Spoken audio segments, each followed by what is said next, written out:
We're solid. Right. Okay. Okay.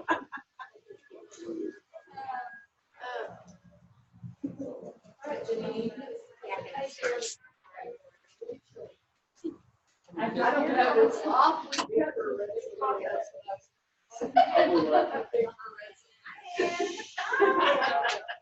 It's too often. Hey, Chrissy, you were smart. Not right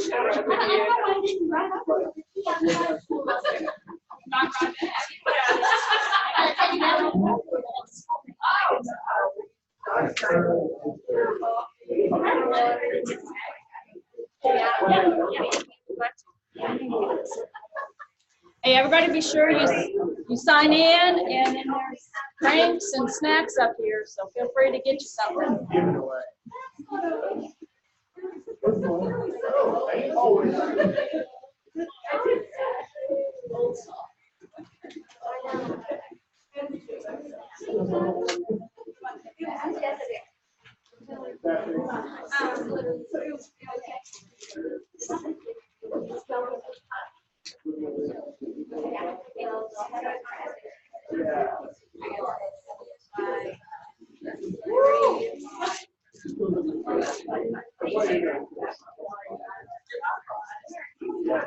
Where's my coffee?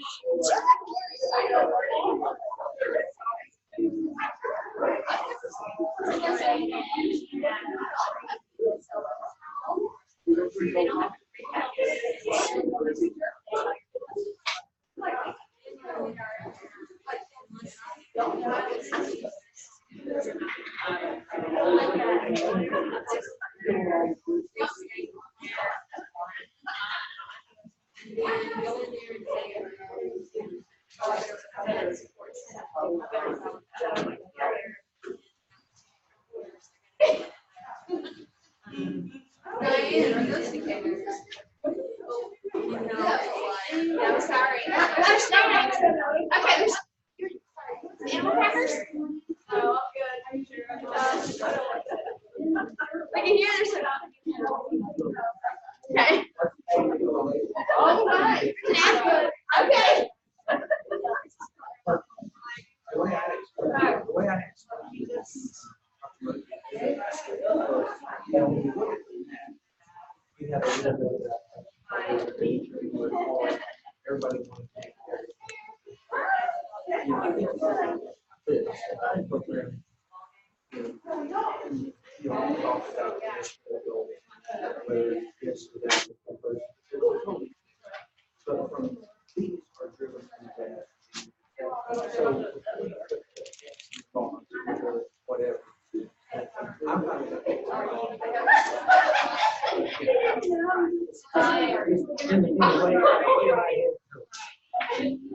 don't put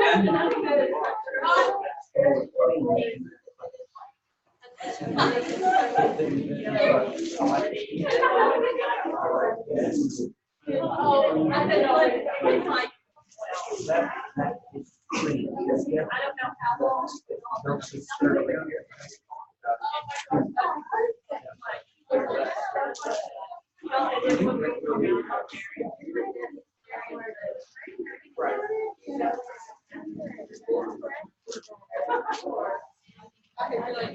Hey.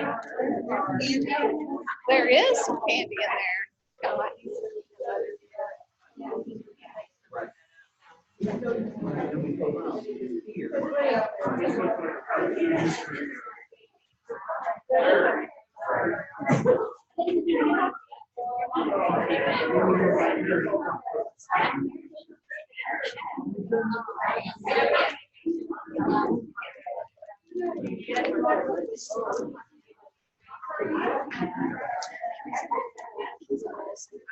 Go for it. Let's go. Oh.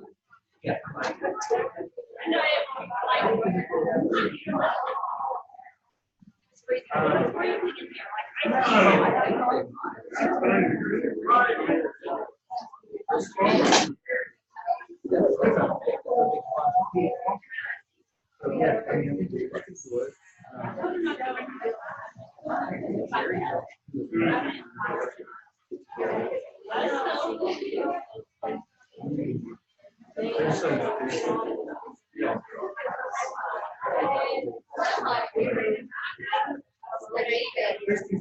I brought it. But you have,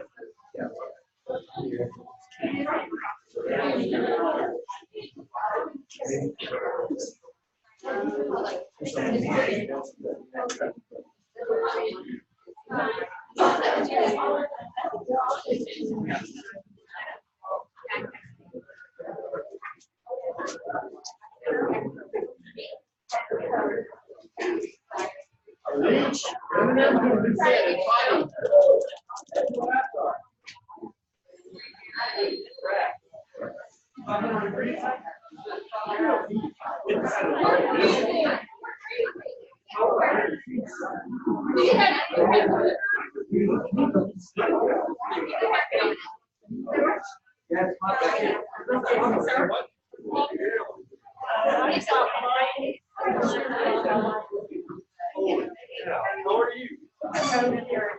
Feel good. You're working on it.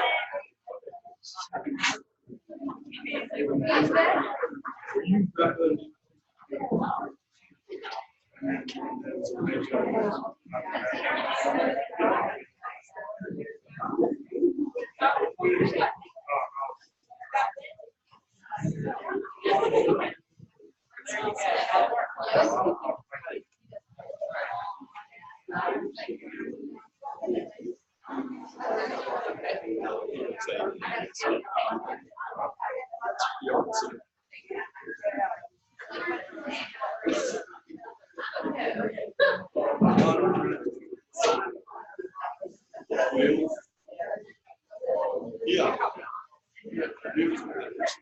Wow, that's a testament to you. Like, she made that work.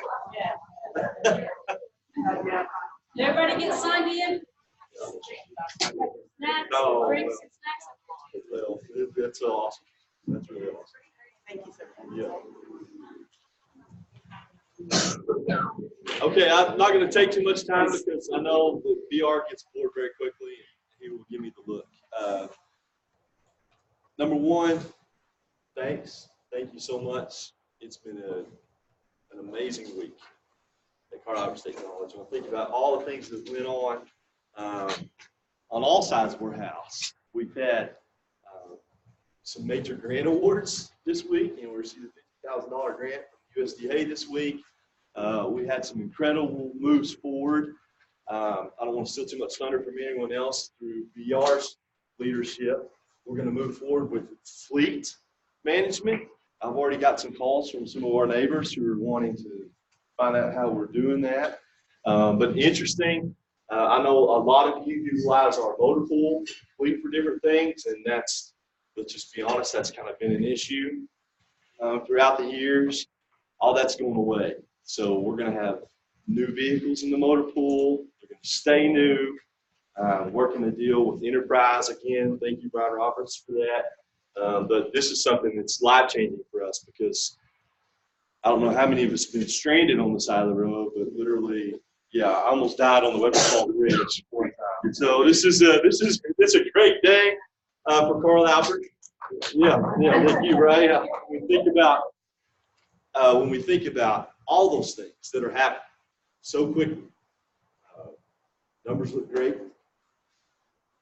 Our side of the house on the foundation side looks amazing. We are in great shape that way.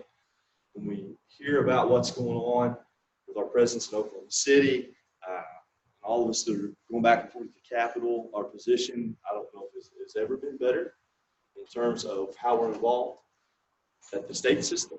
And so all of those things that are happening, literally, I talked to someone from the state regent's office last week about things going on in our TRIO programs. So when you're getting calls from the state regent's office asking about how things are going on, that's a good sign. That's a really good sign. And it's because of everyone in here. And I can't thank you enough for what you do. I can't thank you enough for all the sacrifices. You know, Kelly and I were driving back from an event last night, and you think, I don't know how that you all pull off making these events happen with special events and working so many late hours to try to make sure everything from transcripting to building the circuits outside happens for ease. And that's because of the hardworking folks in this room. A couple things from my side, and I won't be long-winded. Even though things are amazing and great, there is a war going on out there. I don't know if anyone's been following the press lately, but the governor, literally, and the chancellor for the state system of higher education have been at odds for quite some time. Dan, I'm sorry about the John Blake stuff. I know that hurt your soul when we talk about John Blake in the press. Exactly, but it's been a pretty contentious situation out there, and so in fact, the chancellor has announced his official retirement, which will happen not this December but next December. So you can see, even though we had an amazing report from Regent Barber at the trustees meeting yesterday to talk about our legal position, where we are, state affairs for Colorado State College, and we feel very comfortable and confident about where we are. You can see that we can't rest on our laurels at all, and we have to keep pushing. We have to keep pushing as hard as we can to move forward and to keep looking at every way that we can sustain this college for the next 100 years. That's what we are. I got to talk to a great faculty friend of mine at lunch today. We're talking about our roles as the stewards of this institution. It's very, very important.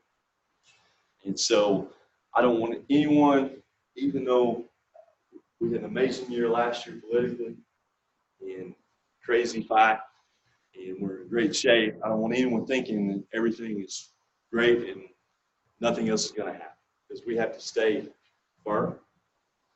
We have to stay strong. We have to keep forging ahead. One thing I found out when I was in Oklahoma City last week that impacts everyone in this room, as I'm looking around the room, I'm going to be real honest about this. Governor Stitt is a data analytics guy. He's driven his business on that. That's why he's so successful in the business arena for so long, because he loved analytics. He loves analytics. And so he is a data guy. And when he wants data, he wants it immediately. And so what we have found over the last couple of weeks is he is very frustrated when he doesn't have automatic access to data, and he's extremely frustrated when he can't get data sets almost immediately. I was talking about this, and I think you heard this sermon earlier. We were told last week from the chancellor's office, with all the college university presidents, that reports, data submissions, everything from our Title IX coordination to what we're doing, business office, federal reporting, all of those things, that there will be no tolerance for late submissions of any kind, and no tolerance for wrong submissions. Now, I can say this in the family setting that we're in right now. We also understand there has been great turnover in the chancellor's office. There are a lot of folks that were working in the data part of his world that are not there now. Literally, I mean, the vice chancellor for finance and budgets retired unexpectedly. So we've got some folks moving in and out there, but it was said to us multiple times, and I'm conveying the message now, we have to be very diligent. And so what I'm asking everyone to do is you need to make a list of all the reports that you are responsible for, audits, all of those different things in your individual areas. You need to make a list of those. I'm looking at Debbie right now because she's making eye contact with me. She loses. So Debbie knows. I guarantee you, Debbie can tell me right now, I do this report to the regents and it's due on this month, and she could probably tell me what day and what time it's due, and every month by month.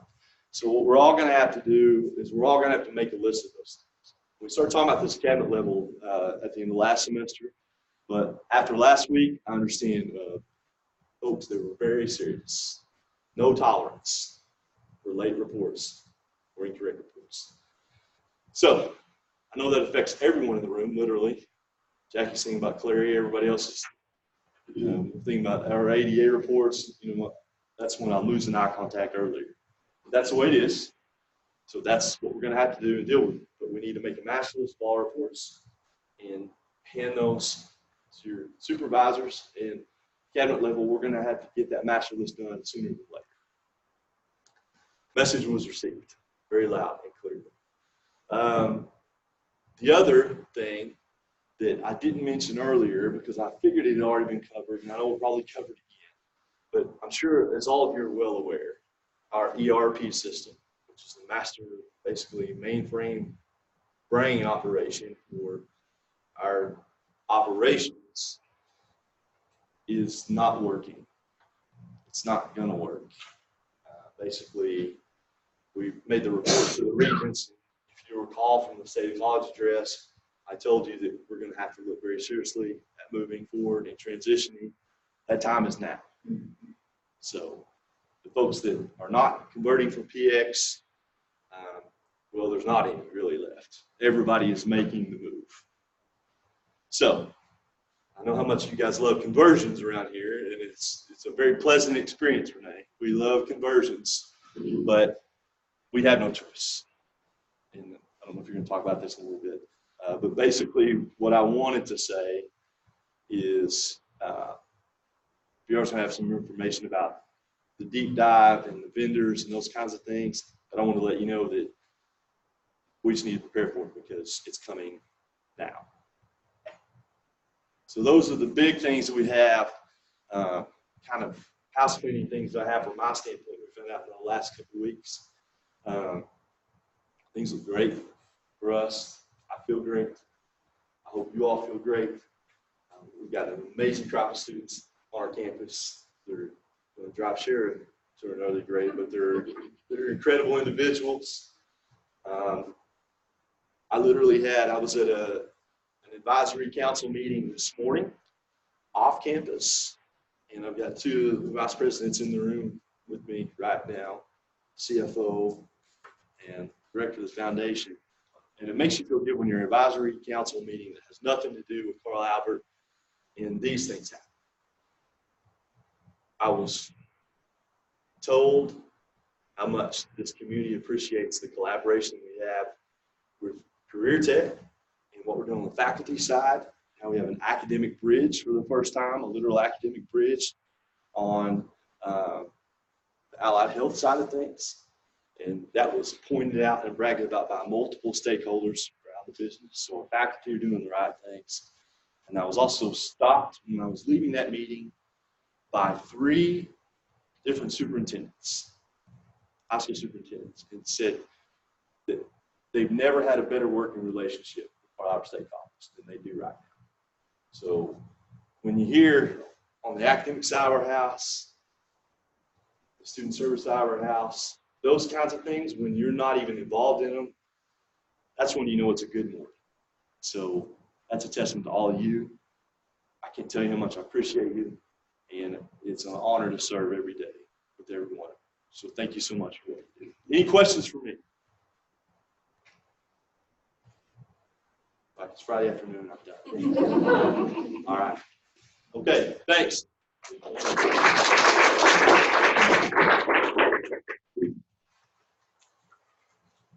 Okay, in the spirit of it's Friday afternoon and I'm done, do you have any questions for me on what's going on academically or anything like that? I kind of feel like this morning I talked a little bit about advising and maybe stepped on the enrollment stuff. But really the main point is if you have any contact with students, the advising issue is something that we've really worked hard, both my office and Mr. Nallen's office, to kind of fix some of those issues of students going into wrong classes, taking classes they don't need.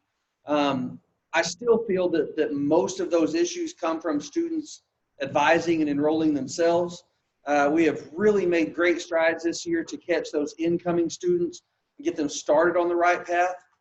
But as people who deal with students, one of the things that you can remind them is that just because we started them on the right path, they still need to see those academic advisors to stay on the right path. So as enrollment comes up, which should be next month, about a month from now, if you see students, remind them to enroll, ask them to go see their advisor, and make sure that they're getting the classes they need in the order they need them, and they don't miss any of those things that could slow down their progress. So that's really one of the only things that I wanted to emphasize across the board today, but I will take any questions if anybody has any. The schedule, we got the first draft back in on Wednesday. We do it in 2 drafts. So we will, I've got to pull it out of the system. Jerry Lourmore's pulling it out for me right now. We'll get that back to the division chairs, and we'll spend another week on it. It will be out and published before fall break. Yeah, absolutely.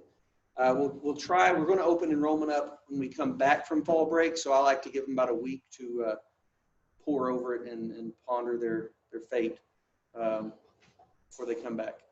So that's our target. Sure. Yeah. Yeah. And I won't be here, so it's all on you. All right. Any other questions? But yeah, the schedule's coming along. We are, one of the things that you may or may not be aware of is we have kind of partnered with Ad Astra, which is a schedule management company. And so we're using a lot of data from the last 5 years to change the schedule around, try to increase the efficiency as far as courses which are offered, times that are offered, how many sections historically we've needed based on data looking forward. So we're putting a little bit more work into the schedule this time, but it's still coming along really well. What kind of partnerships do you have? Right now with Career Tech, we've always done a PLA for nursing, where the nurses that are LPNs over there can come over to us and get some credit on their RN side. What we're doing right now is through just a partnership over there. I believe it's their high school nursing students are taking 2 of our classes, one in the fall, one in the spring. They're taking right now Introduction to Medical Terminology, and in the spring they'll be taking, Basic Nutrition? Okay, and so what KTC has done is added our courses into that curriculum. So the students that take it qualify for concurrent enrollment. They're taking our class just over there in that building. So that really is, they're getting college credit for it. They're moving that along, and I think that's great. One of the other things that we have started is they started a criminal justice program over there. I haven't seen much come out of it. We do have an agreement where the students that complete their criminal justice program can come over to ours and get a couple of hours or 6 hours of college credit. So those types of programs, I think, can be very beneficial. There's a lot more communication across the street right there than there has been in years past.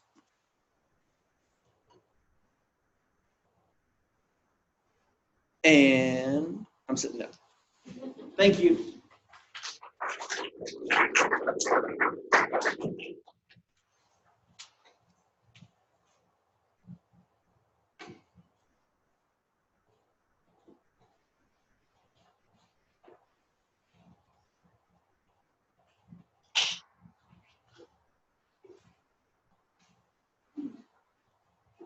There's a couple of good news tidbits. As I stated to the first session, I don't have handouts. That's always a good, like Kim's laughing, because usually it's like we're here forever. And you're getting the continuous improvement version. Representing the Institutional Effectiveness Committee in this, and I had a committee member in the last, and after I presented, she said, they don't care and they don't get it. What can we do? And I'm like, well, I don't know right now what we can do about it, but we're going to work on it. So I'm going to hit a few things, and if you have any questions about this, you can let me know. We recently, well, let me start from the beginning. Last year, we implemented non-academic assessment. And basically, we had these plans that we incorporated. Last year, we had a pilot group. And I'm going to explain what non-academic is, just in case you don't know in just a moment. We met to look over what we found out from implementing those plans. And I want to share a little bit of that. It was a good experience, believe it or not. They did a good job. Every office department who participated in that, you knocked it out of the park. And I think that the IE committee would agree with that. What is a plan? Your office department, it is what you're working on for improvement for the upcoming year. It could be streamlining a process.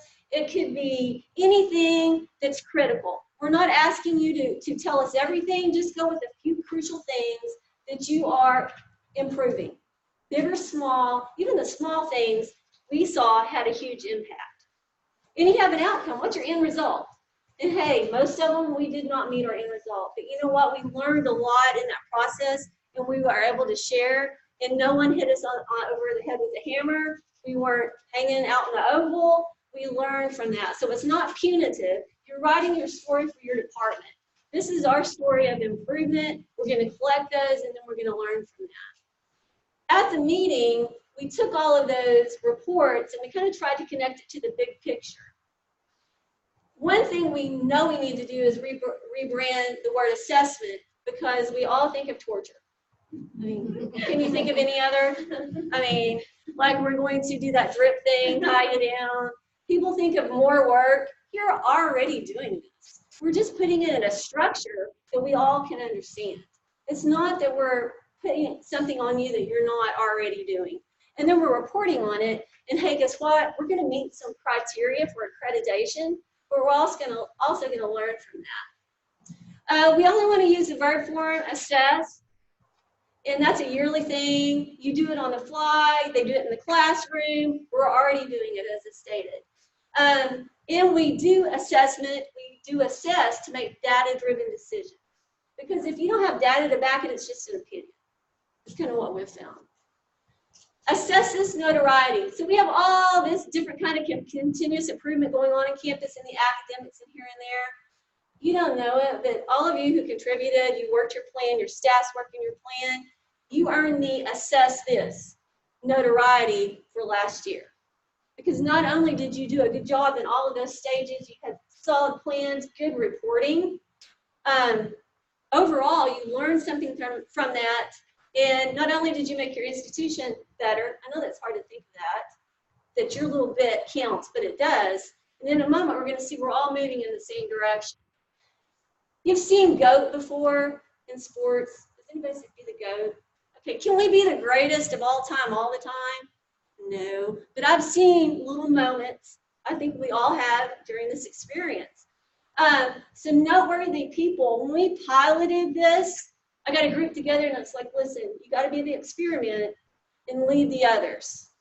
And I can remember calling people, EOC, SSS, NASNATI, student life, and residential life, and I thought, man, I'm going to have to twist their arm. And they were like, yeah, sure. What? Okay. We don't know what you're asking, but yeah, we're in on it. Cher is really good at that. I'm not going to volunteer you for anything else. But she has a good attitude, everyone. And of course, we know that. I want to teach others. I don't mind doing it. Thank you. Scotty did a wonderful job. We know that NASNATI, Trio, they're doing it within their grants, but you're doing it too. They just have a separate structure they're reporting. So it's not like they have any magic going on. It's just that they're used to doing it within a structure. And also, I like the goats. That's not like a fainting goat. That's a, those goats are tough. So it kind of represents. It's like the third Billy Goat Group. There you go. And assess this. There you go. Okay, so institutional effectiveness, we're going to define it. But first, I want to tell you, kind of explain where you're at. So non-academic doesn't mean that you're not in an academic setting. It just means that you're looking at improving your operation, which we're doing, right? I mean, you're doing that every day. Every office has a mission for the campus. and we're all working at our primary functions.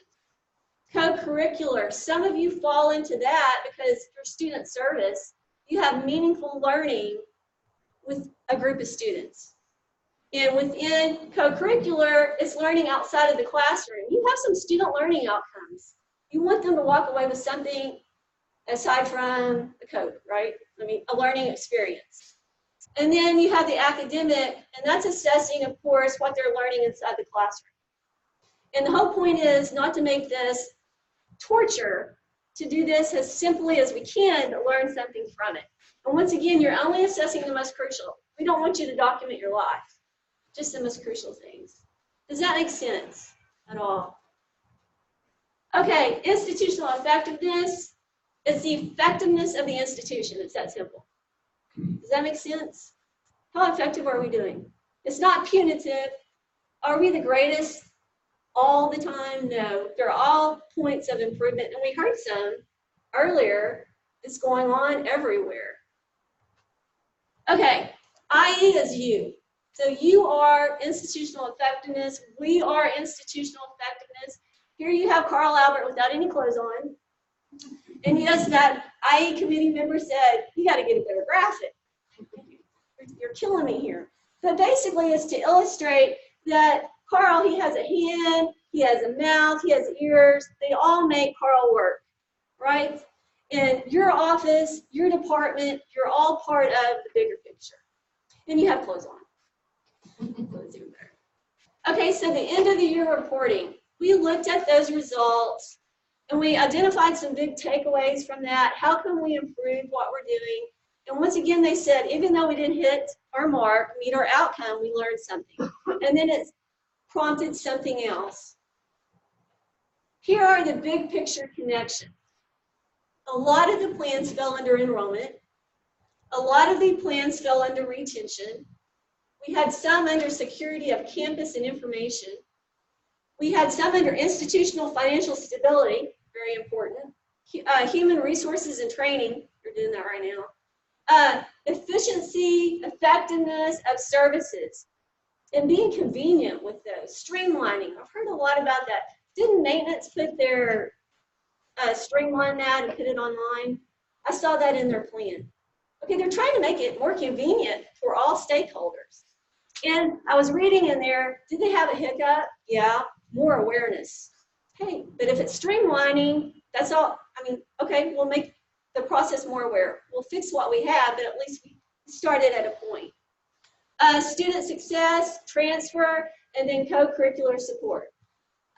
Cher probably didn't know that's what she was doing, but her plan not only supported the non-academic side, but it also reached over and was giving a helping hand for the co-curricular. And then this is kind of what it looked like. We grouped those together. We talked about what we've learned. We shared our experiences, and we tried to see the big picture once again, that not only are you improving where you're at, you're also contributing to the big picture. And we also shared some data, which is interesting. This is what I found. It's not just my opinion. Hey, can I see that? I might can utilize that. And that's what it's all really about. And then we're writing our story. So we'll put all this together. We have our individual reports, but then we're going to get our big takeaways from this. And it's part of our institutional story. Do anyone have a question on that? I'm going to flip over. Here you have under retention, a lot of people doing academic coaching, and that can help enrollment, but it also helps retention.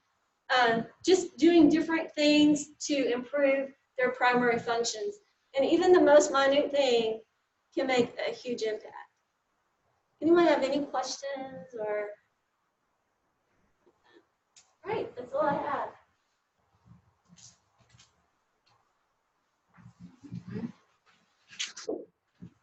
And if you haven't submitted your plan, White County, if you haven't submitted your plan for 2020, this current year, please submit it. We've vetted, the IE committee has vetted the first round. You look even better than last year. Like I said, you guys rock at this. No fear. And there's no punitive damage if you don't meet your outcome. It's really all about improvement.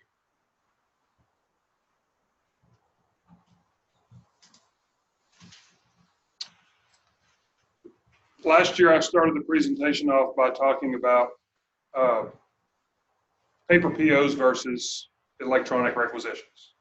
Paper POs bad, electronic requisitions good. We made great strides.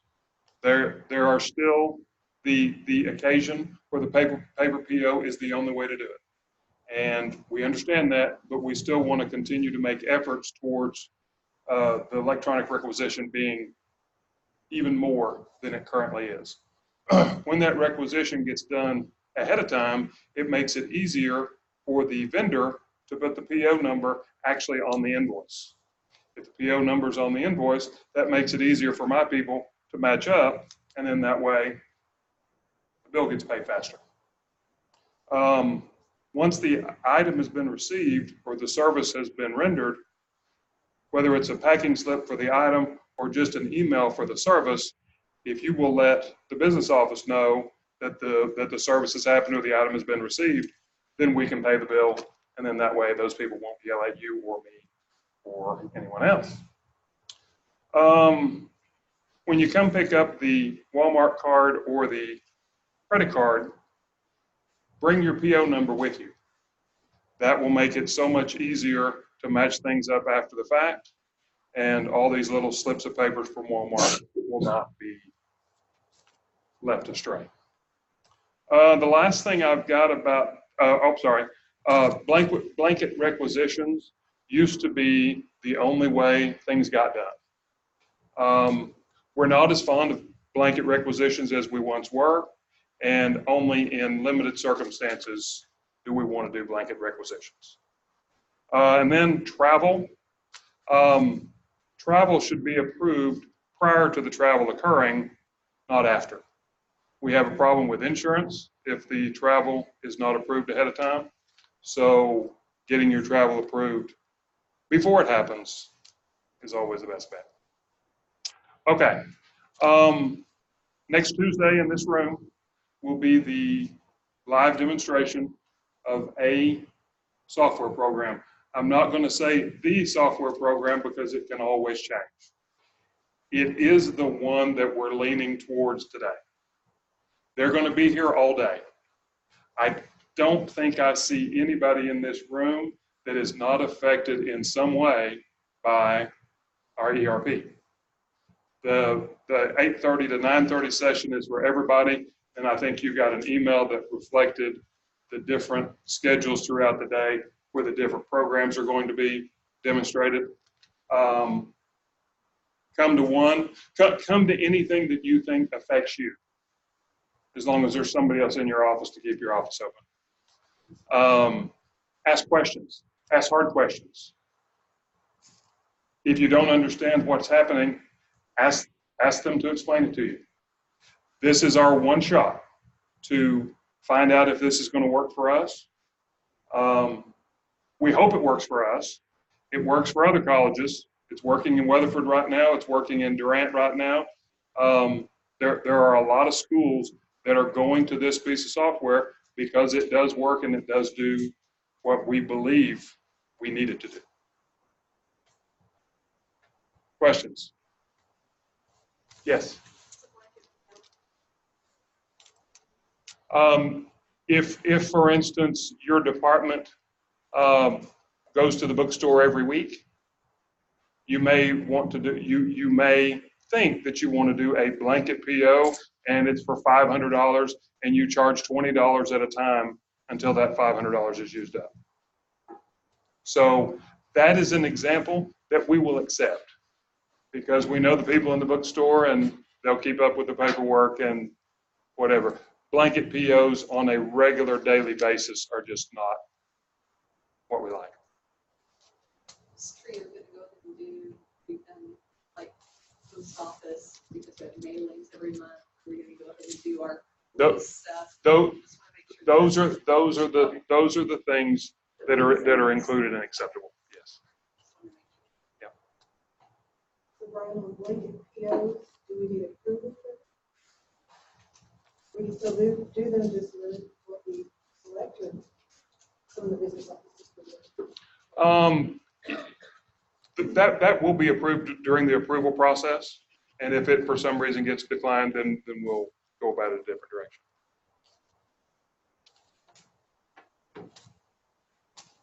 No questions about the ERP? One question. Okay. Assuming that pollution tender is wonderful and we expect, how soon can we move on? They tell me that it's an 18-month process. Somebody mentioned the other day something about January the 1st. There won't be anything happen by January 1st. The earliest possible for any module will be July the 1st. But then after that, there will be a steady implementation over the next year to get it all implemented. But the decision of the board is sometime early next year, by the end of the year. Oh, I hope I hope that everything works out where we can take it to the board next month. Because it will take time. It will take all of that time between October and June to make that happen. So I assume that we take it to the board next month. And then between that time and actual implementation in July, we will lay the groundwork and make sure everything is prepped for that to take place as smoothly as possible. I believe that there will be things happening in every department from that day forward to make that happen. Yeah. Yes.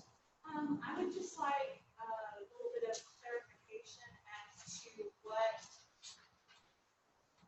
you are allowed to purchase at Walmart.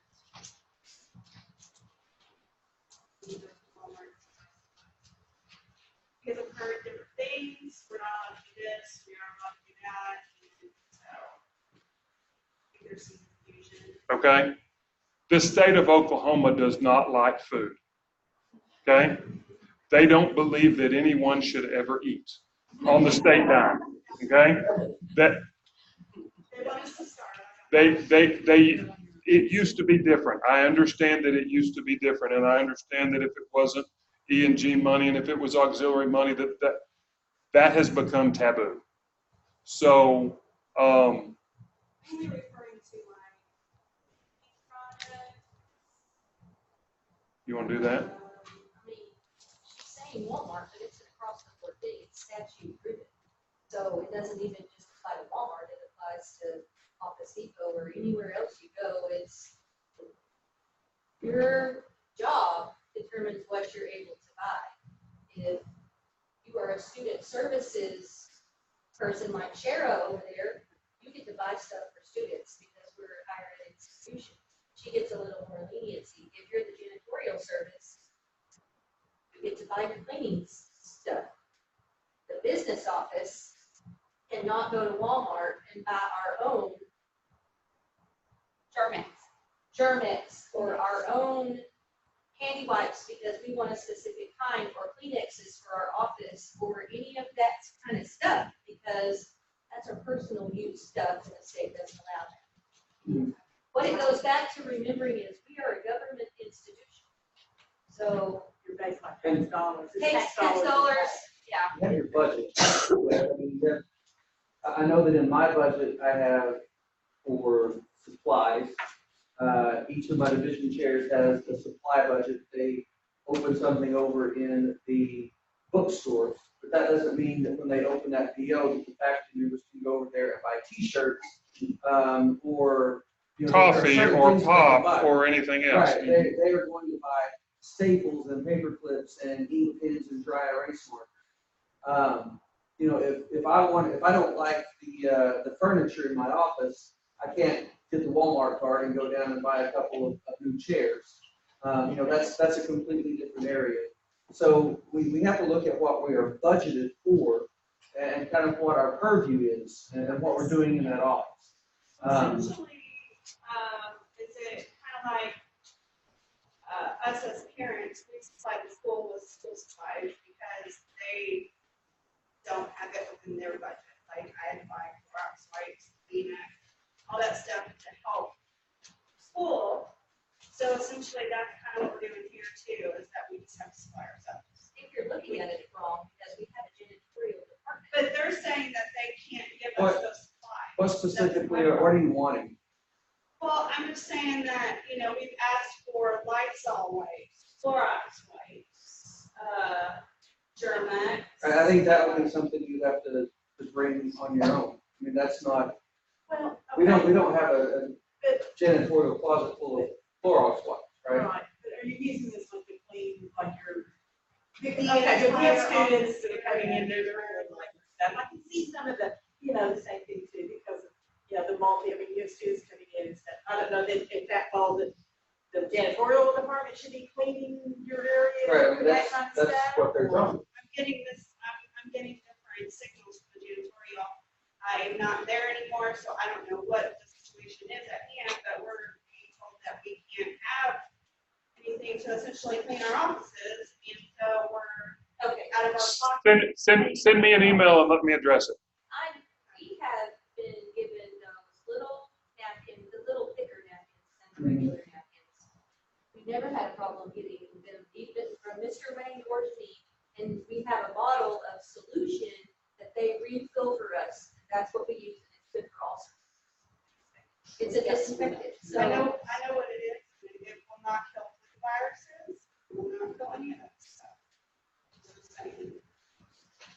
Make a request and send me an email. I don't feel like I should have the advice for the entire member. Thank you.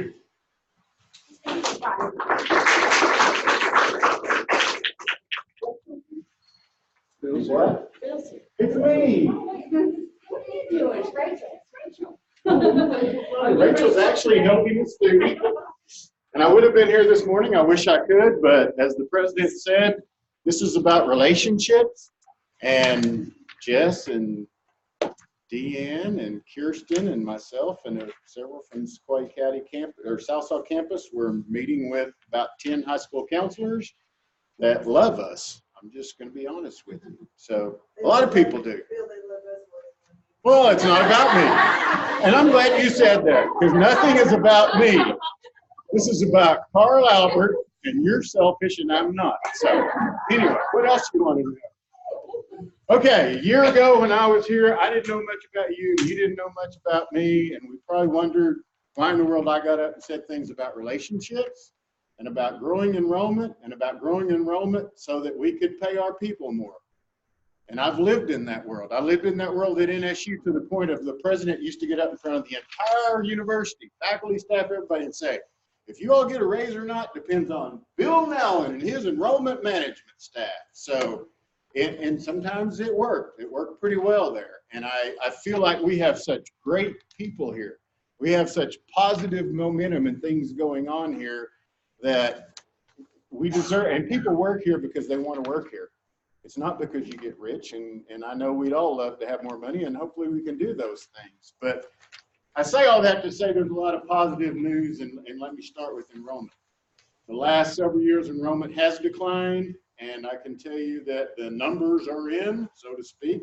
They're not only in here, they're in statewide, and we're up in head count 1.4%, credit hours 4.9.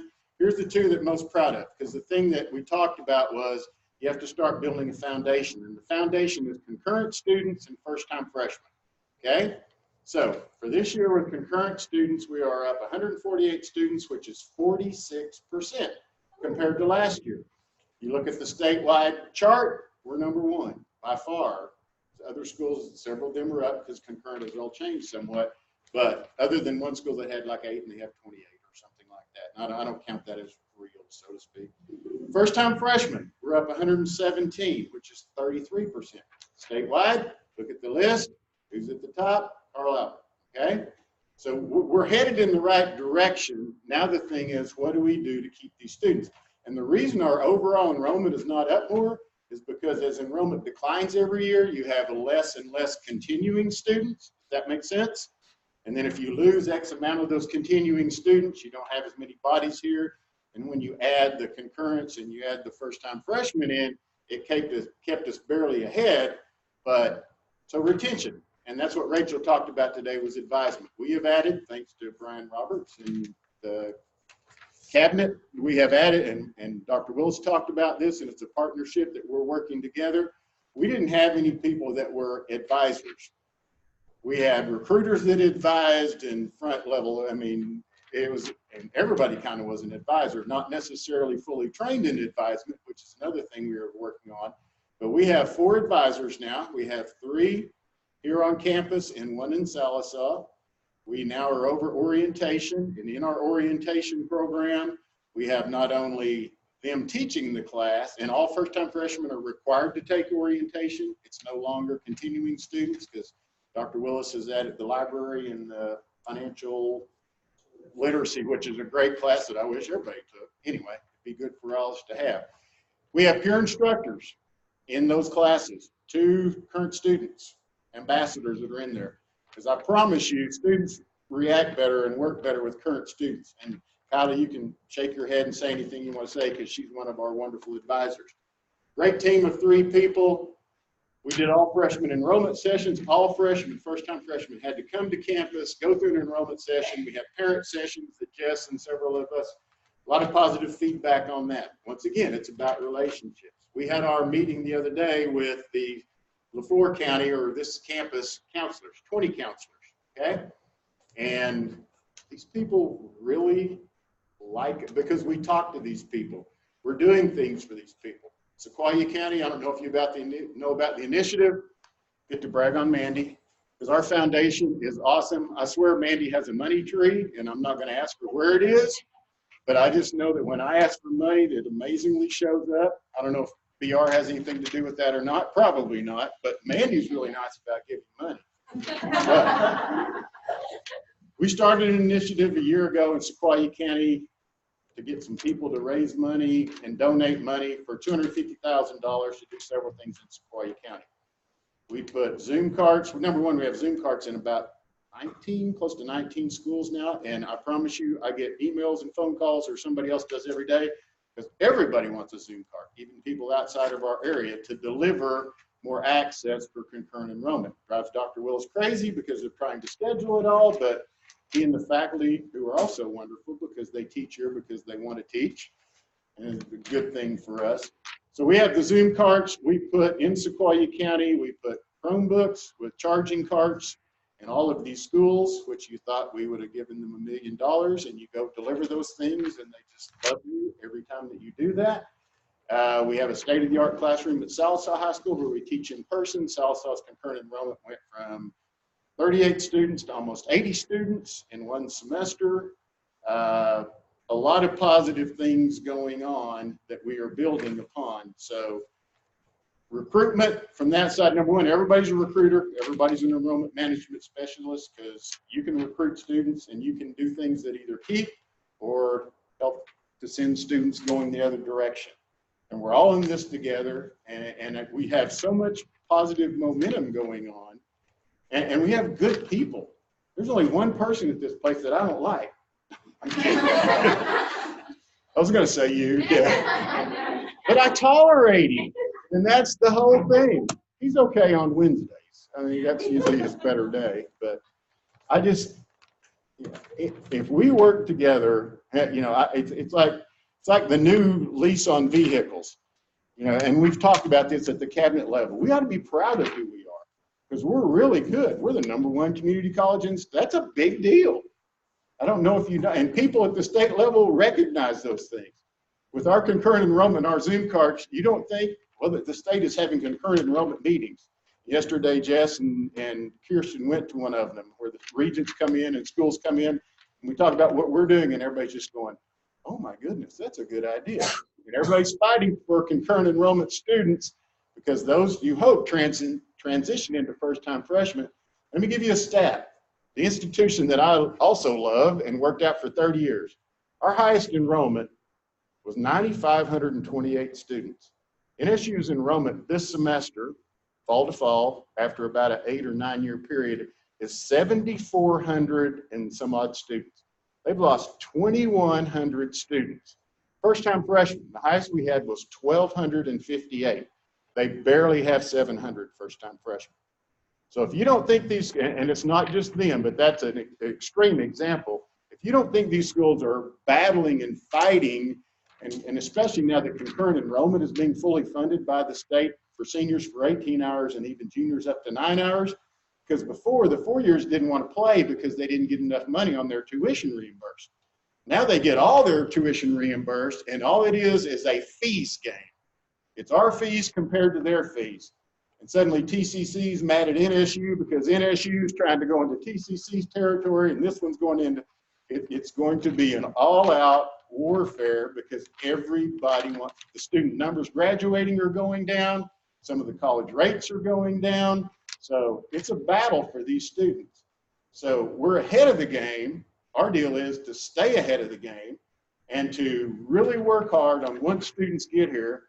Of these first-time freshmen, 467, how many can we keep? I manually, Deanne loves me because I always go, Deanne, will you print me every transcript of everybody or this group? I went through last year's, yeah, first-time freshmen, because I like to have my hands on it, okay? And I like to keep that data. The 350 first-time freshmen last year, we kept 58 point something %. We got to get it in the 60s. We got to get it on up a little bit. And I don't think it takes much effort for us to do that. But common logic here, and then I'll shut up. If you get more and you keep more, what happens to enrollment? It goes up. And the bottom line of this is not necessarily, I know Brian would say it's about dollars and cents, which are important. And I hope we all share in the wealth of that. But the bottom line is, and this came out today at the meeting, we're helping more people get a better education and potentially change their life. And that's why I'm doing what I'm doing. It's not for any other factor than that. It's the good Lord gave me the opportunity. And that's what I said to Jay Faulkner a little over a year ago at Toby Keith's in Oklahoma City when we sat and talked about this. I want a chance to help people in the area where I grew up and for us to change people's lives and build relationships. And it's been a great year, and we have great people. We really do, and so much potential. And so I just think we enjoy the moment and then keep going from there because I think a lot of good things can happen at Carl Albert. So, questions? Yes, ma'am. So I know that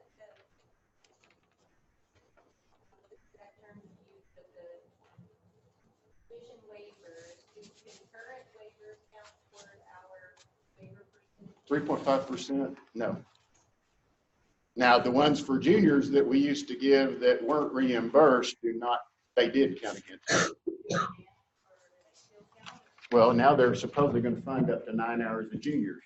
So anything above 9 hours, which we may have a few because we actually were already, even before they said they were going to fund juniors, we were going to fund juniors 6 hours fall, 6 hours spring, and he was really mad at me, but he agreed to do it on a chance. And then once again, the good Lord shined down on us, and all of a sudden the Regis came out and said, you know what, we got a little extra money. We're going to fund up to 9 hours for juniors and their tuition. So no, for the year. Yeah. Yeah. And not that many will take more than 9 hours. We got a few that are in 6. A lot of them are in 3. But, you know, and higher ed is changing. It true, and you can like the changes or not, but if we don't change with it and we don't stay ahead of it, then we're going to get left behind. And right now, I feel like we're ahead of it in terms of this. And so if you don't offer these classes and you don't get into that and you don't, you know, take advantage of opportunity, then somebody else will, because it is, we all, I don't know, when I started in higher education, I think it was 78% was state funded. And now we're at less than 40, I think, or somewhere around that. And so if we become like private institutions, and I don't know if you've ever worked or know anything about private, but it's every student count, every student's dollars and cents, and by golly, you better do everything you can to keep those. Look at OBU, look at Oklahoma Christian, all these schools are down. You don't think, anybody looked at lately OBU? OBU's enrollment's down. You get this thing that's out there, they're offering more scholarship availability. Of course, they give a $5,000 scholarship for a $15,000 cost. And everybody thinks I'm going to go to OBU. Oh, I still owe how much? $10,000. Surprise. So, and our cost is amazing. And that's what we have to take advantage of. You go here and live on campus, $4,000 or whatever it is, depending on. You go to NSU, it's probably $8,000 something. You go to UCO, it's $9,000 or $10,000. Hell's $3,100 if you get full Pell, and most people do not get full Pell. And there's not a whole lot of other things other than tuition waivers. So we got a lot going for us. We need to appreciate that. So, anything else? Can you speak to the fees? I mean, so are we able to do some fee scholarship stuff or no? We currently do not have, other than the money that we get through the foundation for students. I mean, that's something that we need to look at, because with concurrent enrollment, it becomes the fees battle. Now, you can't change mandatory fees. You have to charge mandatory fees.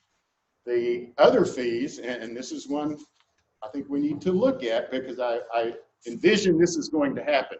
The online fees are pretty high at most schools. If you look and done a statewide, 55, 65, we're at 48. TCC is, they don't tell anybody this, because if you tell them, they might know. This is a 1 and a 5. $15 a credit hour. I am shocked that everybody, because you can take online classes from anybody. You want to pay 48, you want to pay 55, you want to pay 60, or you want to pay 15. And I think as competitive as this is getting, I think that is about to happen. And I think people will discount just what you said, Kim. They'll discount and we'll get into a bidding war. I'll go 30. Well, I'll go 25. Well, I only want 20, because you still get all the tuition, the mandatory fees. You're giving up, it's the basic business concept. You want to give up 50 to get 500, or do you want to stand firm and not give up that 50 and get nothing? Price line kind of deal. You know what I'm saying? So I think that's where we're headed with that. So anyway, am I out of here?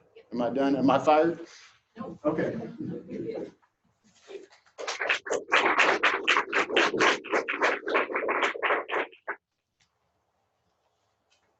Okay, Title IX, you have a handout there. Title IX is here to stay, and Department of Ed requires us to do training every year for both students and employees. And it's been over a year now that we've done a Title IX with employees, so that's going to be one thing on the roster for spring semester. You'll get an email from Safe Colleges to do that. But they also like more things offered than just an online training. So this is your more thing for right now. This is a handout. I'm just going to hit some highlights because you guys can read through there. Basically, Title IX is the federal regulation that prohibits discrimination on the basis of sex. It can be anything from inequality of athletics to protecting pregnant students, pregnant employees, to any kind of sexual misconduct. And any form of sexual harassment or sexual assault or sexual misconduct is a form of discrimination.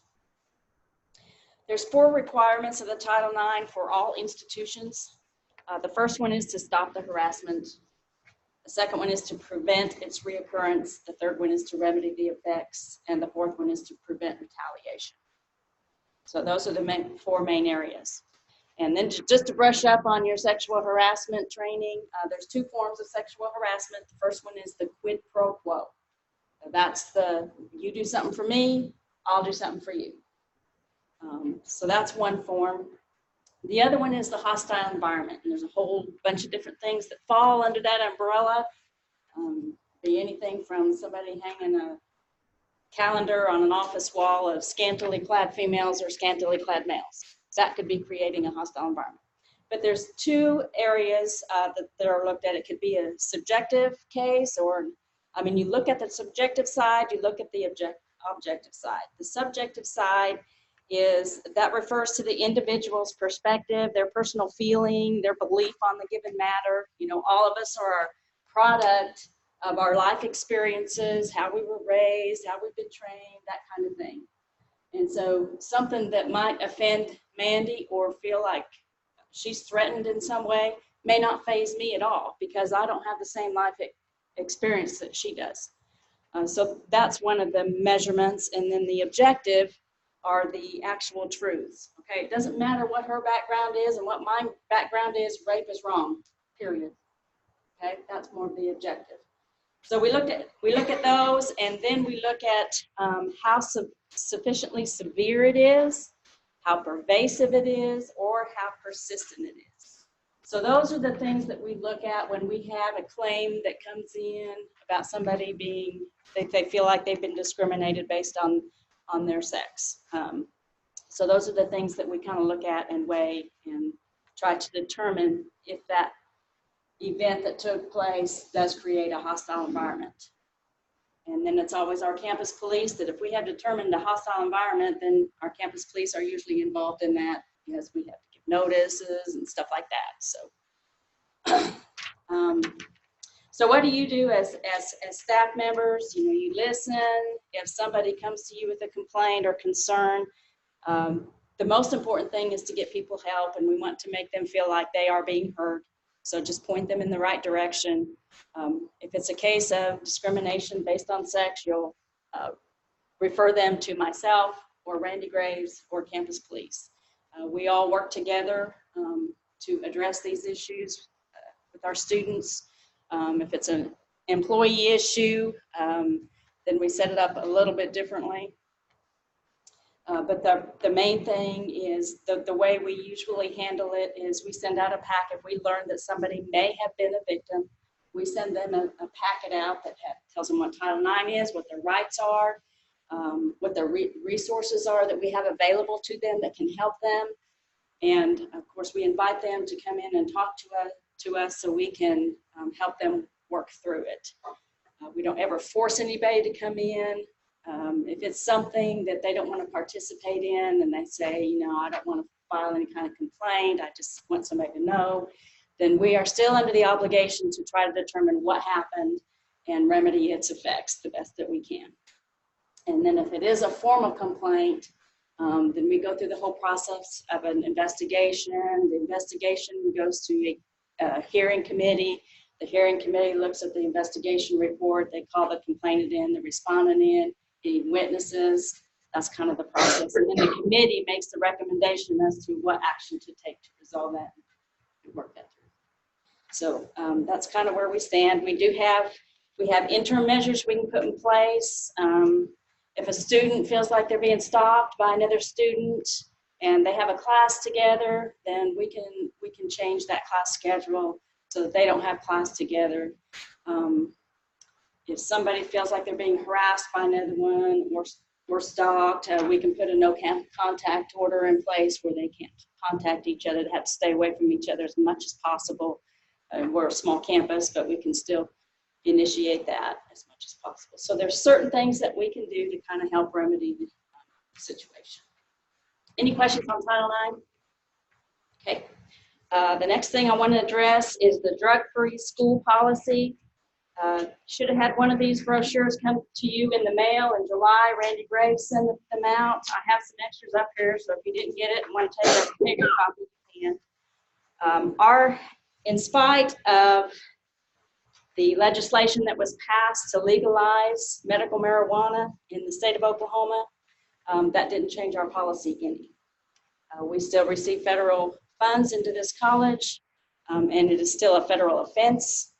Therefore, you still cannot bring it on campus, use it on campus, sell it on campus. It doesn't matter. Somebody has one of those licenses that says that they have a medical marijuana license, they still cannot bring it on campus. Whether they're an employee or student, it does not matter. I had the faculty sign we have these acknowledgement statements. Some of them are really, really old in our employee personnel files. So the faculty all signed them this year, but then they passed some new things in August that we're going to tweak our policy a little bit on because it's looking like this is all new to the state. So there's a lot of developing things. Workers' compensations, saying that they're probably going to start requiring anybody that has an injury on the job to be drug tested. And then there's some risk management insurance, and there's some talk going on in there that, if there's a certain amount of damage is done by something, then they may require the drug test. So we're going to have to tweak our policy a little bit. So when we get that tweaked, I'll send out a new brochure and with the acknowledgement statement that you can sign and send back in to put in your personnel file. So that's kind of the direction we're going, and there's a lot of trial and error with all this new stuff, so it's just go with the flow. The other thing you have is the copy of the tobacco-free campus. And this is not just the Karl Albert mandate, this is a state mandate.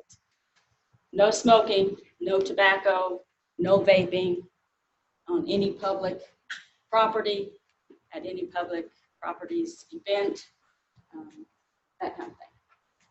Did you have a question? Statement? Do what? Do you have a question? Oh, no. I was like, I started finding out that too.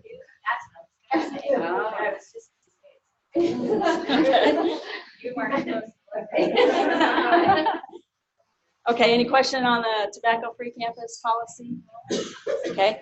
The only other thing I have to mention is the training. I hope you saw the emails on the training that we are going to have this year, this being one of them, just to keep you guys up on all the new stuff that's going on and hopefully keep those lines of communication open so that we're kind of all on the same page.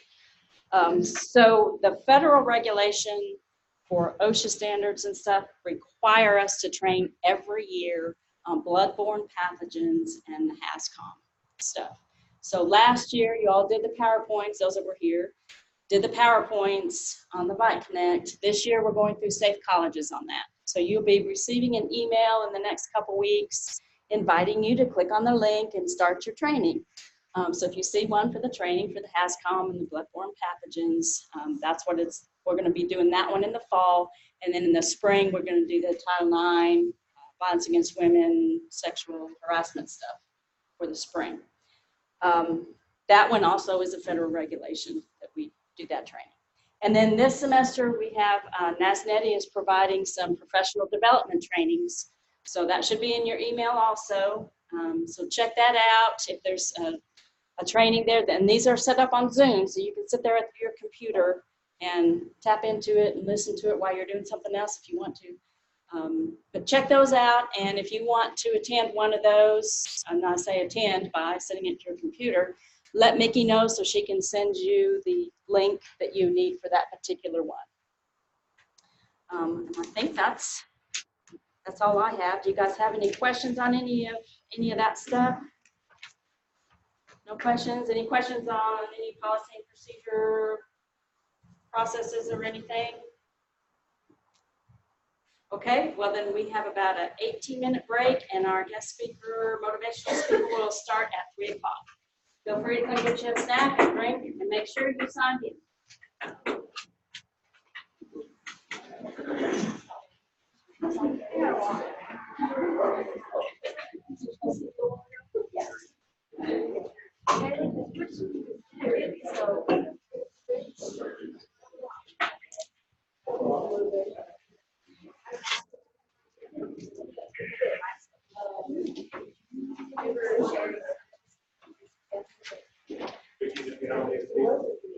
Oh, Chad, did I forget you? Chad, sorry.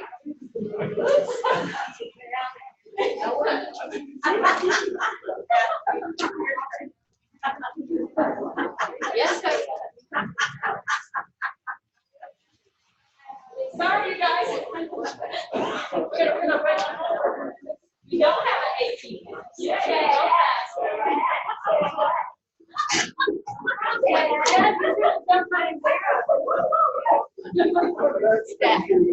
What do you want?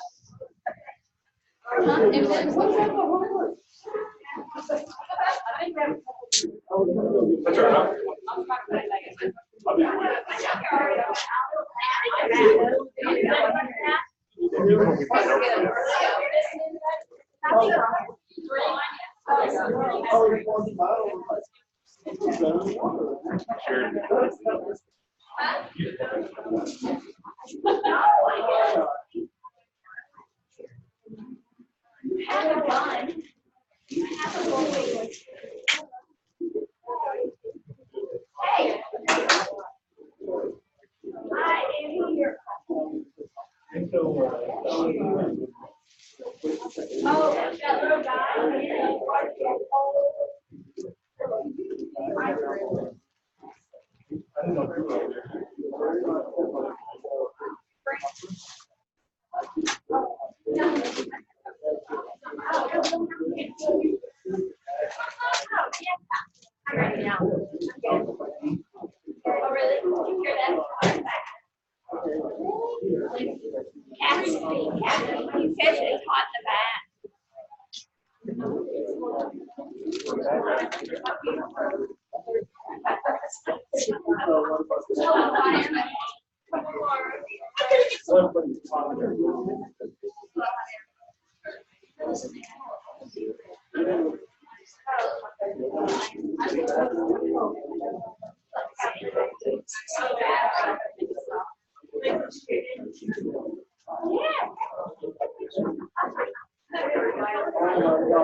This the final for chocolate. Yeah, no, I picked tea that, but it's salty.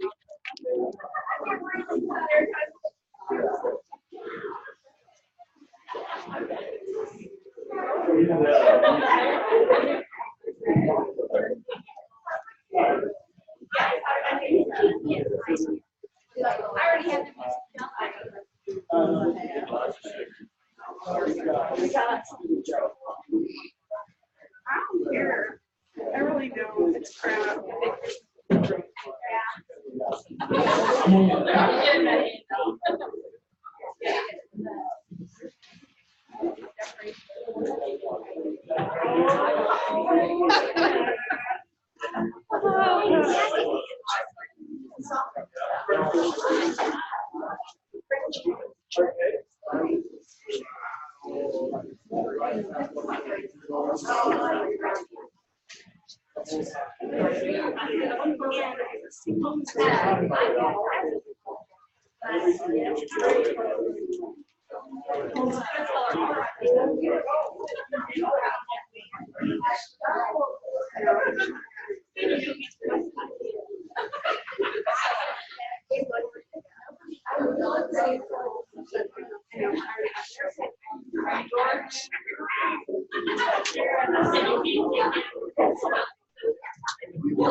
Is it because you're Republicans?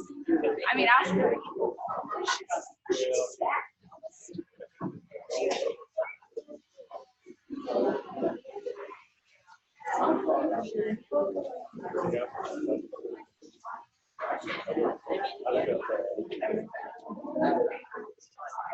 was. Are you sharing? Yeah.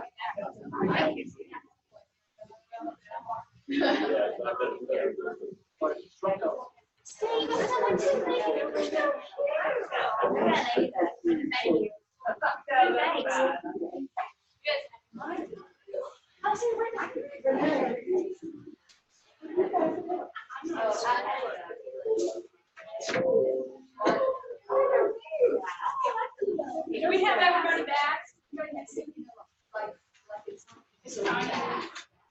Tanya, the only one. Everybody's back? Just Tanya? Just one?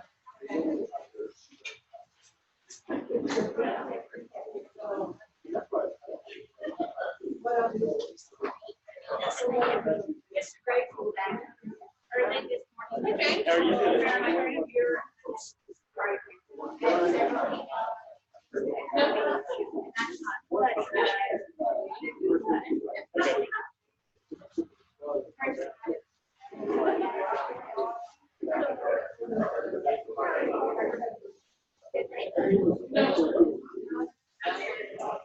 Okay, we're going to go ahead and get started back up.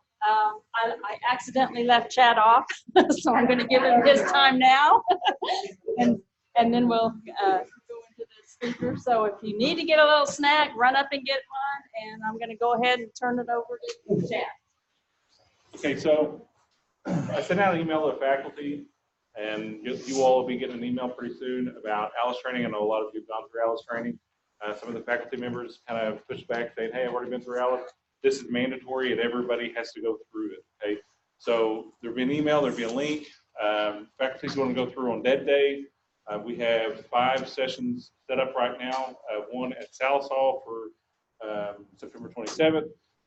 And then there's 4 sessions right now that we have on date for Carl Albert here with on October 4th and 11th. There's a morning session and an afternoon session on both those days. I'll send out a link, go through, sign up.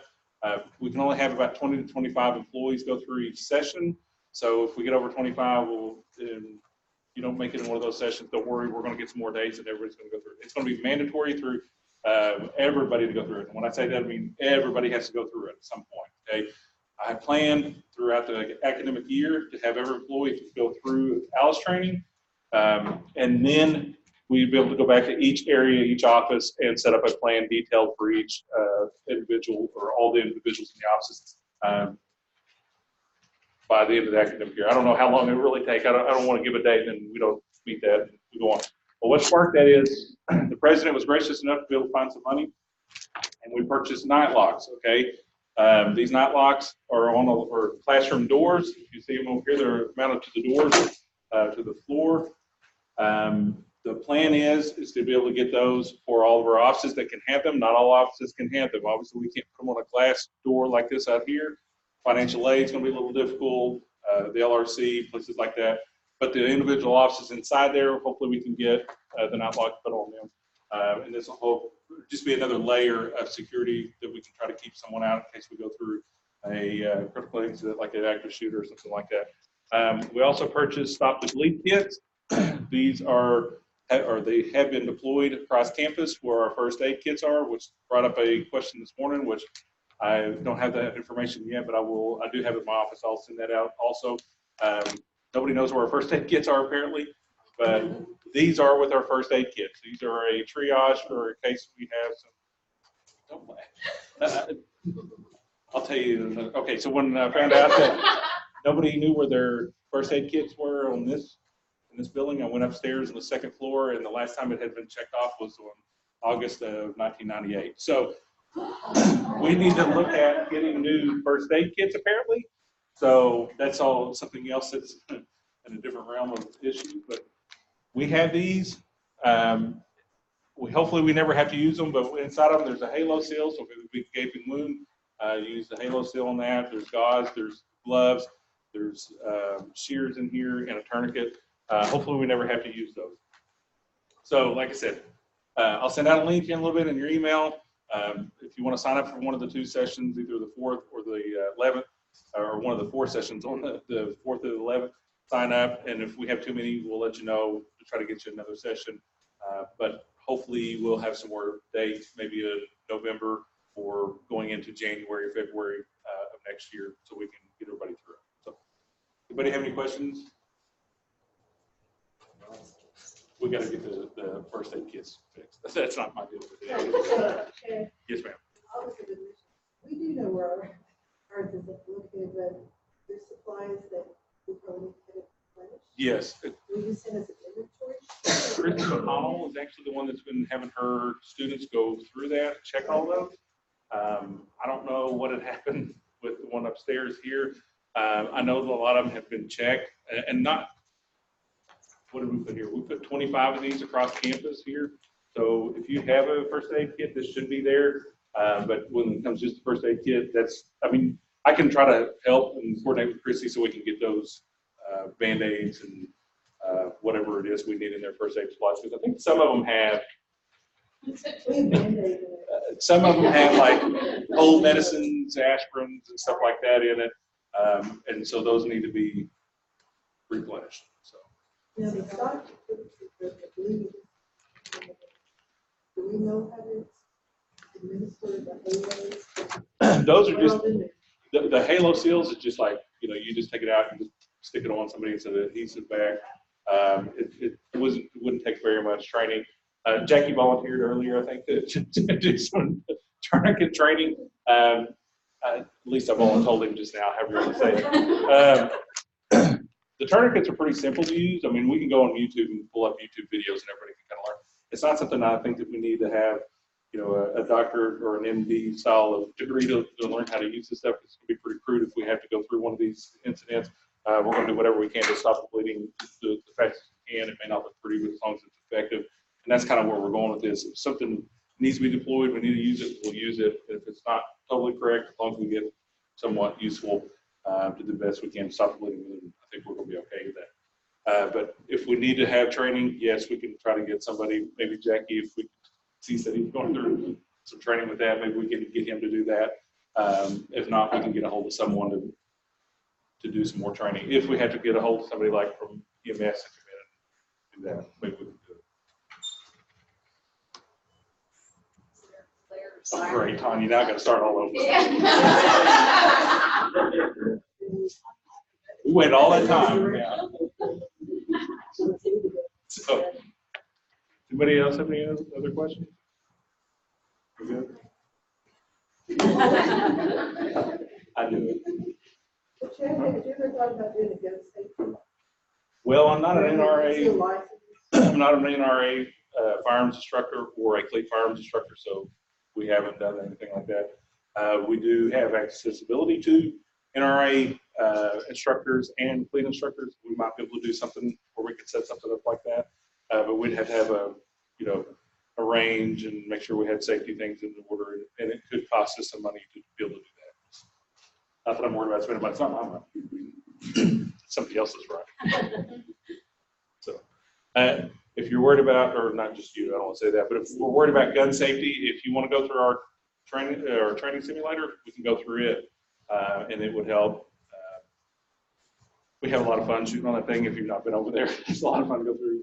So, if you're worried about gun safety itself, you can come through it. I know it's not the real thing that's going to go bang and you're actually going to get a recoil off the weapon, but it's the fundamentals of where do I point it, how do I hold it, and what do I do to shoot it. So the safety aspects there. So, Tom, you said you didn't. Yeah, you can just get a hold of us. I got class on Tuesday and Thursday, so, and if I'm not gone to trainings, I've been this past couple weeks, I've been really gone from the city so much, I'm tired of driving that way, but as long as I'm not in training, gone somewhere on Monday, Wednesday, Friday, we can go do it anytime. So, all right. Thank y'all. If you look at that email. I'm real excited to introduce our guest speaker. He is very active with the college. He's a very big supporter of the college. He's one of our trustees. Did an excellent job this morning, so please give a warm welcome to James Smith. Thank you. Are we doing South Talk this afternoon too? Yes. Okay. And it's being recorded. Okay, sounds good. I think it sounds good. They said it's a wide angle lens, and I'm a wide angle guy, so that helps me, but I move a lot. My granny always used to say, you got the gift of gab, but you got ants in your pants. So they're going to just have to hear me and maybe not see me. But actually, before we talk about that, I want to just say a couple things for y'all. I get to be in a lot of cool meetings here. Okay, some of them are boring, but one of the things that we do get to do, we get to hear all the good stuff, all the good numbers, all the things that we high-five everybody about and we're so excited about, and all the great things going on. And sometimes I think you need to be reminded that we also understand what you all do, and that what you all do is not always feeling like giving each other high fives, and you're down in the trenches and you're working hard and you're doing the hard stuff where we get to sit up there and taste the icing on the cake. You guys are digging down deep and doing good stuff. And so I want you to know that we don't overlook that. And we talk about often how we don't feel like you get paid enough, how you work hard, but we do recognize that what you do makes such a huge difference in the lives of these young people. And so I just want to say thank you for what you do. And I know that you don't need that because you know what you're doing and you know what you're worth, but hopefully you get to hear that every once in a while from those of us who are kind of in those really great spots where we get to hear all the good stuff all the time, and it's pretty easy to forget that there's people in the trenches like you doing a good job. So thank you for that. I get to talk to you about how to apply a tourniquet. No, I'm just kidding you. All I can tell you, I've applied one in my life, and it was very effective. Don't do it on the neck, okay? Around the neck, no good. It's too tight, it doesn't work. Anyway, I'm going to tell you about some things that I think and hope will help you working together, working in your office, working as a team, accomplishing the great things that you do, and dealing with the problems and the struggles and the different challenges that you face. And I'm going to start off, I think it was Vicky earlier said, I don't like that picture. I don't either. It brings back some bad memories for me. It reminds me of one of the worst days of my life, one of the hardest things that I ever went through. And here's how it happened. I was actually going to get a Saturday to myself, right? That doesn't happen. My wife and daughter, Janet used to work with Kim here in Student Support Services, and some of y'all may know Tori. They were going to be gone that weekend, and I didn't do this in front of them, but I'm like, yeah, I get the day to myself, right? So I was going to be cleaning my truck up. I put it in the shop, and I'm out there blasting music and, cleaning my truck and just kind of having one of those days where I don't have to be anywhere for anyone and do anything for anybody. And it was my day. And I kind of stand up from cleaning some things, and I look up, and I don't know how it caught my attention, but I see this fly, and it's just kind of doing this zigzag, right? And it flies all the way to me, and it goes right inside my ear. And it started going zzz, zzz, zzz, and I started going, ah! I don't know if you've ever had anything like that in your ear, but it's like your cell phone on high-powered buzz mode inside your brain, and your head just rattles. And I freaked out. I mean, I don't like things in my ears. Don't touch my ears, right? You can rub my hair, but don't touch my ears. So I ran into the house. First thing, I jump in the shower, clothes on, everything, turn the water on, spray it into my ear, screaming, smacking myself. I don't know why I was smacking myself in the head. It didn't help anything, but the fly didn't come out. So I ran out, I found my cell phone, and I called a friend of mine who's a physician's assistant, and I said, listen, I've got a fly in my ear. And she goes, you got a fly in your ear? Yes, why would I call you on a Saturday about something like that, right? So she goes, well, listen, I don't have my bag, I'm out of town, you're gonna have to go to emergency care in Fort Smith. I just hung up the phone, dropped it, and ran, got in the truck, and I'm driving like a crazy man. Have you ever been driving down the road, and I look at people, right, and I see them maybe picking their nose or singing a song, right? I'm doing this. Ah! I can't even imagine what people were thinking as they drove by me. Actually, they didn't drive by me. I drove up at 150 miles an hour going to emergency care. I needed some help. I get in there, I don't even remember if I shut the door on my truck. I jumped out, and I run inside. I run to the counter. I've got a fly in my ear. These two sweet little old ladies say, you got a fly in your ear? Yes, I've got a fly in my ear. I need help. And they start talking, well, You know, we've got a line of about 9 people. 9 people, I can't wait that long. And one of the others says, well, why don't you go to the emergency room? The one says, oh, it's not an emergency. I said, it's not an emergency to you. It's an emergency to me. But she gave me the little clipboard, you know, full of all your life history. I went and started to fill it out. And of course, like I said, Janet and Tori were out of town. I didn't even have my wallet on me. So I had to text Janet. I said, I need a picture of our medical card. I'm at the emergency care. She's like, what happened? Here it goes. I've got a fly in my ear. And she goes, you got a fly in your ear? And then Tori sends a text. You got a fly in your ear? And then Nicole, and then Jamie, and then my 2 son-in-laws. If my grandkids had cell phones, I'm sure they'd all be like, Granny, you got a fly in your ear? Yes, what? Just give me the card, right? So finally I went up there and I told them I'd wait. I'm just kind of rocking back and forth in my seat, you know. It's just driving bananas. It's going, it's like you can't answer your phone. It's in your head, you know. Finally, this nurse comes out and she says, James, I went over there and she goes, what's going on? Here we go. I got a fly in my ear. You got a fly in your ear? Yes. She goes, well, I need to weigh you and take your blood pressure. I said, listen, I'm fat. It's about to blow through my head. Get me in there and just take care of this, all right? So she takes me in the room and I sit there on the chair, you know, and she asked me, she goes, do you think it's alive? It's like, do I think it's alive? It's going, yes, I think it's alive, right? So I hear her go out there and she's messing with my file. The doctor finally comes down the hallway and I hear him say, what's going on with the patient? She goes, he's got a fly in his ear. And he said, he's got a fly in his ear. It's like, get in here now, right? He comes in and he goes, well, I hear you have a fly in your ear. It's like, yes, what are we going to do? And he says, well, I think we can take care of this. And he says, do you think it's alive? I said, I know it's alive. He says, probably not alive. I said, it's alive. Just get it out, okay? So he gets this space age looking water gun, right? It's like, it'd be awesome in a water gun fight. But I finally realized they're going to blow this thing through my ear, right? And the nurse gets this bowl and holds it under my ear. I'm like, what's that for? She goes, to catch your brains. Yeah, she's real funny at a time like this, right? So she shoots this water gun into my ear. It's like 8,000 PSI or something like that. And I feel like everything just splatters against the wall. But all of a sudden, this fly comes out into the bowl, and there he is just swimming around, you know, and they pour him into the sink. They say, well, look at that, he's alive. I went, nope, he is not alive. But I felt a lot better. In fact, I walked out, told those 2 ladies at the desk how beautiful they are. Before that, I hated them, but now they look beautiful. I went outside, and it's like the sky was bluer, the clouds were fluffier, and I'm kind of like, oh. And I look over, and there's this little Spanish lady with about 5 kids, and she's standing there like this, you know. And I said, it's okay, I had a fly in my ear. She mumbled something back in Spanish, but later I found out it's, you had a fly in your ear? You know? Listen, one of the things that I think about that situation for is to remind myself that sometimes life happens, right? Sometimes we're going to have problems, stresses. We're going to have ups, downs, goods, bad, mountains that we climb, things that we have to face, struggles that we go through. That is just life.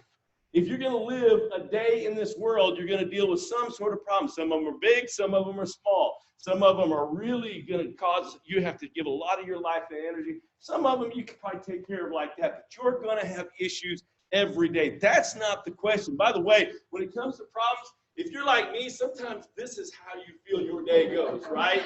It's like you're one step away from something taking a big hunk out of your butt, you know?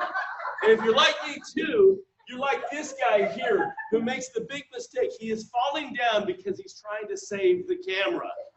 When a bear is chasing you, let the camera go. We could spend a couple hours on that concept, huh? Let it go, right? Some things that we need to let go of because it's not worth it, right? Or maybe you're like these guys who, you know, you think you're doing a good job, you know, you're super SEAL or whatever, and then there's something there that's going to get you. Or maybe you're just having a great day. The sky is blue. There's no wind. It's just something's coming up behind you with sharp teeth to rip the rug right out from under you. That is just life. That is how it works, right? And it would be nice if it wasn't. It'd be nice if we were problem-free, if you could go through life with no problems, no struggles, no stress, no mountains to climb. Every time you walk in the room, everybody just loves you. They're glad you're there, and they want to hear your opinions, and they love your ideas, and they don't get mad at you for anything, and they don't give you any reason for you to be mad at them. And you see that's just not reality, right? And so what it causes us to do, or what it should cause us to do, is ask some questions. Ask some questions like, okay, what kind of person do I want to be regardless of what challenges and struggles I face?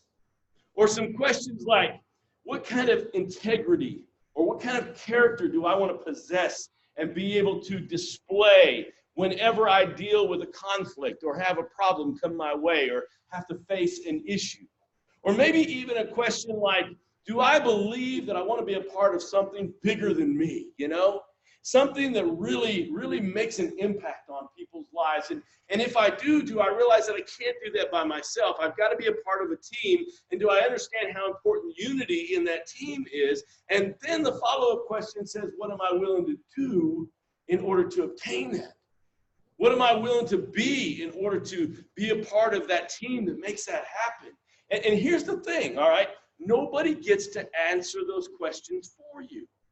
But when you answer them, you need to know that your answers will make an impact on everybody around you.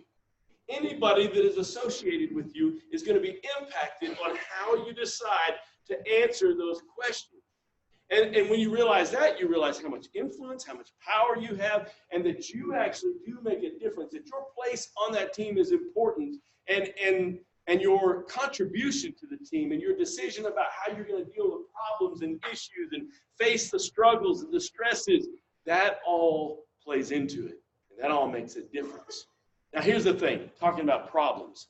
When we talk about problems and facing problems and dealing with issues, one of the things that we cannot get away from is that before you can deal with the problem, before you can decide how you're going to handle it or who you're going to be in the midst of that, you have to ask, what is the problem? Let me show you a video. The volume's not working real good in here today. Please don't even breathe because you can't hear it if anybody breathes, okay? But I'll tell you where you can watch the video, but I want you to watch it right now and see if you can pick up on what's going on here. What's that? Sure. Yeah. And sometimes it feels like it's right up on me. And I can just feel it, like literally feel it in my head, and it's relentless. And I don't know if it's gonna stop. I mean, that's the thing that scares me most, that I don't know if it's ever gonna stop.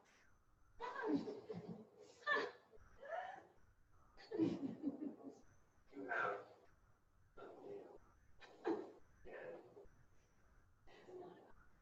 are you sure? Because, I mean, okay, we got that out of there. Stop trying to fix it. No, I'm not trying to fix it. I'm just pointing out that maybe the nail is causing. You always do this. You always try to fix things when I really need is for you to just listen. See, I don't. That's what you need. I think what you need is to get the nail. See, you're not listening now. Okay, fine. I will listen. Fine. Sometimes it's like there's this achy. I don't know what it is. Sweaters are snag. Hate all of them.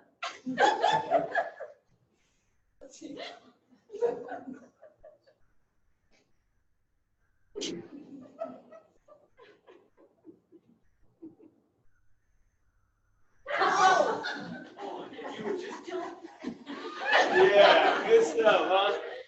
Here's the problem whenever I show that video. Number one, by the way, you can. All right. You can look that up on YouTube. It's called It's Not About the Nail. Usually I have somebody at least sign up for marriage counseling after that, right? But there's always somebody in here going, I know who it is that has a nail in their head. I know it. I know it. You know, I know that person, right? My favorite line in there is, all my sweaters are snagged. It's like, of course they are, right? And here's the thing about problems is sometimes we see it, sometimes we don't, because maybe we're the one with the nail in our head. It's kind of like the guy, he woke up from a nap and he gets up in the room and he's like, man, this room stinks. So he goes down the hall, he's like, the hallway stinks. He goes into the kitchen and another room, he's like, man, every room in this house stinks. This whole house stinks. So he goes out on the porch, he stands there and takes a big breath of air in. He's like, the whole world stinks. Well, it turns out during his nap, his kids had rubbed Limburger cheese in his mustache, right? Some of us are the people with cheese in our mustache. Some of us don't realize that the problem is not the problem is not the problem, and that the problem is really the problem that we are not dealing with. And what happens is we bring that into the mix, right? We bring that into the room, and we cause other problems and other conflicts and other issues, where if we would back up and take care of the problem. Now here is the truth, is we all have problems. We all have problems. We all bring baggage into things, right? We all have issues in our life. We all have problems that we deal with and struggles that we face and stresses and all of that. Here's one of the problems is we often think that this is what we look like carrying our baggage, and that this is what everybody else looks like carrying their baggage, right? Oh, nobody's got it as bad as me, you know? And you know what? That may be true in some cases. You may have some issues that are much harder to deal with than others. Some of the things that we have to think of when we start realizing this stuff, though, is number one is, regardless of what my problems are, do I have the right to bring my personal problems into a professional environment?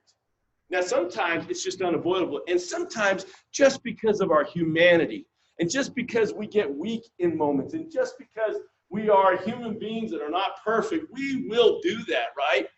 But one of the things we have to do is realize we're not the only one with problems. And so when there is an issue, if we could step back and try to evaluate where the real problem is coming from, especially if it's a problem that somebody has in their personal life and that's causing the problem, it's a whole lot easier to address. Now, I got to say this, it's not always your right, nor is it always your opportunity or responsibility to scratch the paint on somebody else's life and look deeper and find out what problems they have or, you know, what they are. But it does give you some perspective to understand that people deal with things. And so because they deal with things, then when something happens, we respond to those things. And it's not always the right way. I'll tell you what, every year I try to grab one or two good, solid truths from my life. I don't always share them with everybody. Sometimes I do. This one I will. This is the one that I've got this year so far. And I'm going to tell you what, I still struggle with it. I still have to wrestle with it, but it makes a lot of sense. It's where someone said, listen, we don't always get to choose our feelings, but we do have to always choose our behavior. Now, think about that for a second. We all feel something, right? Sometimes we don't feel the right way, and sometimes we'll even go, man, I wish I didn't feel this way, but we do feel that way. And so we wrestle with that, and we're having a hard time changing it. Well, the question isn't, can you change your feelings? The question is, what are you doing in your behavior? How do you behave as a result of what it is that you feel? Now, if you also turn that around and look at others, you can also say, you know, if somebody else has a problem, then how am I going to react to their reaction? How am I going to behave in the midst of their behavior? Because you have heard the saying, two wrongs don't make a right, right? So if I continue to perpetuate the problem, and they may really be dealing with something, and we may not know it, we may not understand it, but you need to kind of have that presumption within you that everybody deals with something. And like I said, some people deal with bigger problems than your problem. I heard a guy speak not too long ago, and he made perfect sense when he talked about, you remember the game where you line kids all around the room and they take their shoes off and throw them in a pile in the middle of the room? Anybody?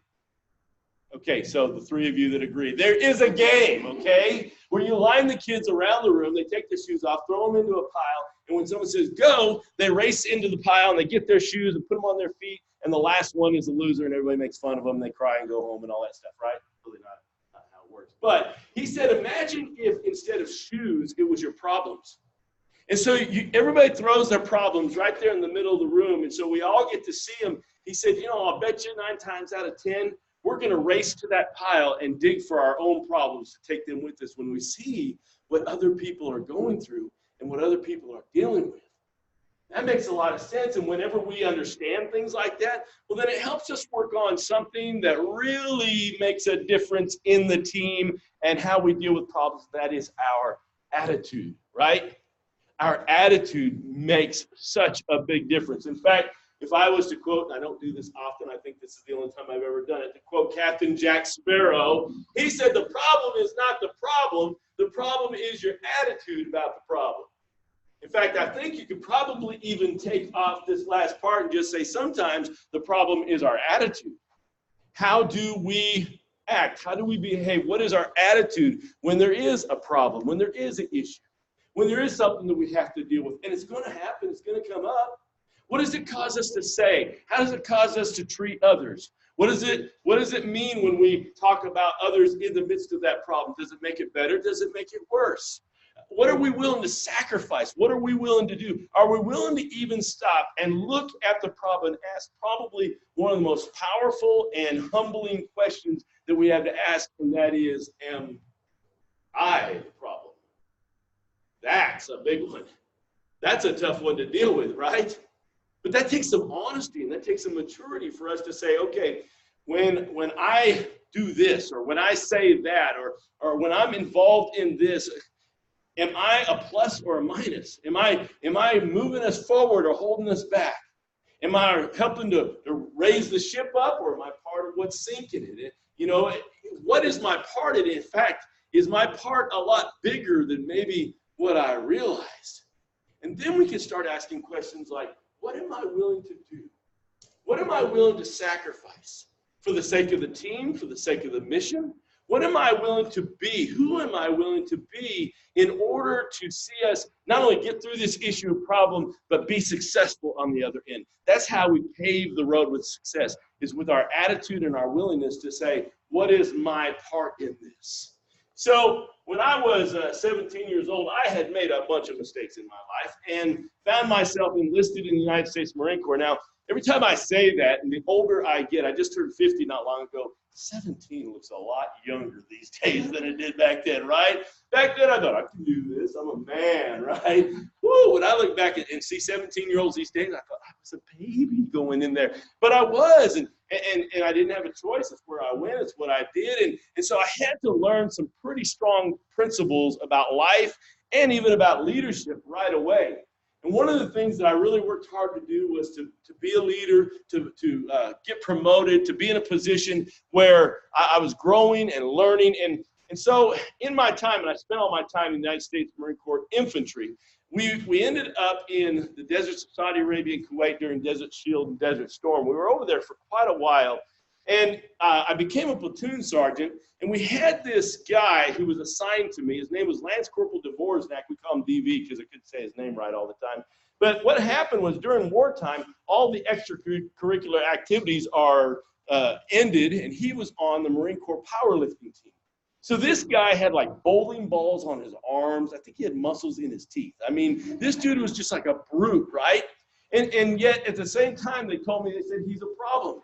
They said he's not a team player. He doesn't respect authority. He acts like he doesn't like anybody. He's a loner and all that. So I made a couple decisions that when they assigned him to me, I brought him over to me and I said, here's two things you're going to do. One is you're going to be the machine gunner, not just because he could handle it, right? But because the machine gunner could not do his job alone.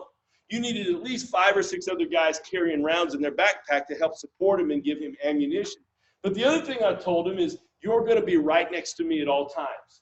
Wherever we are, you are with me at all times. We're digging a foxhole, you dig one right next to me.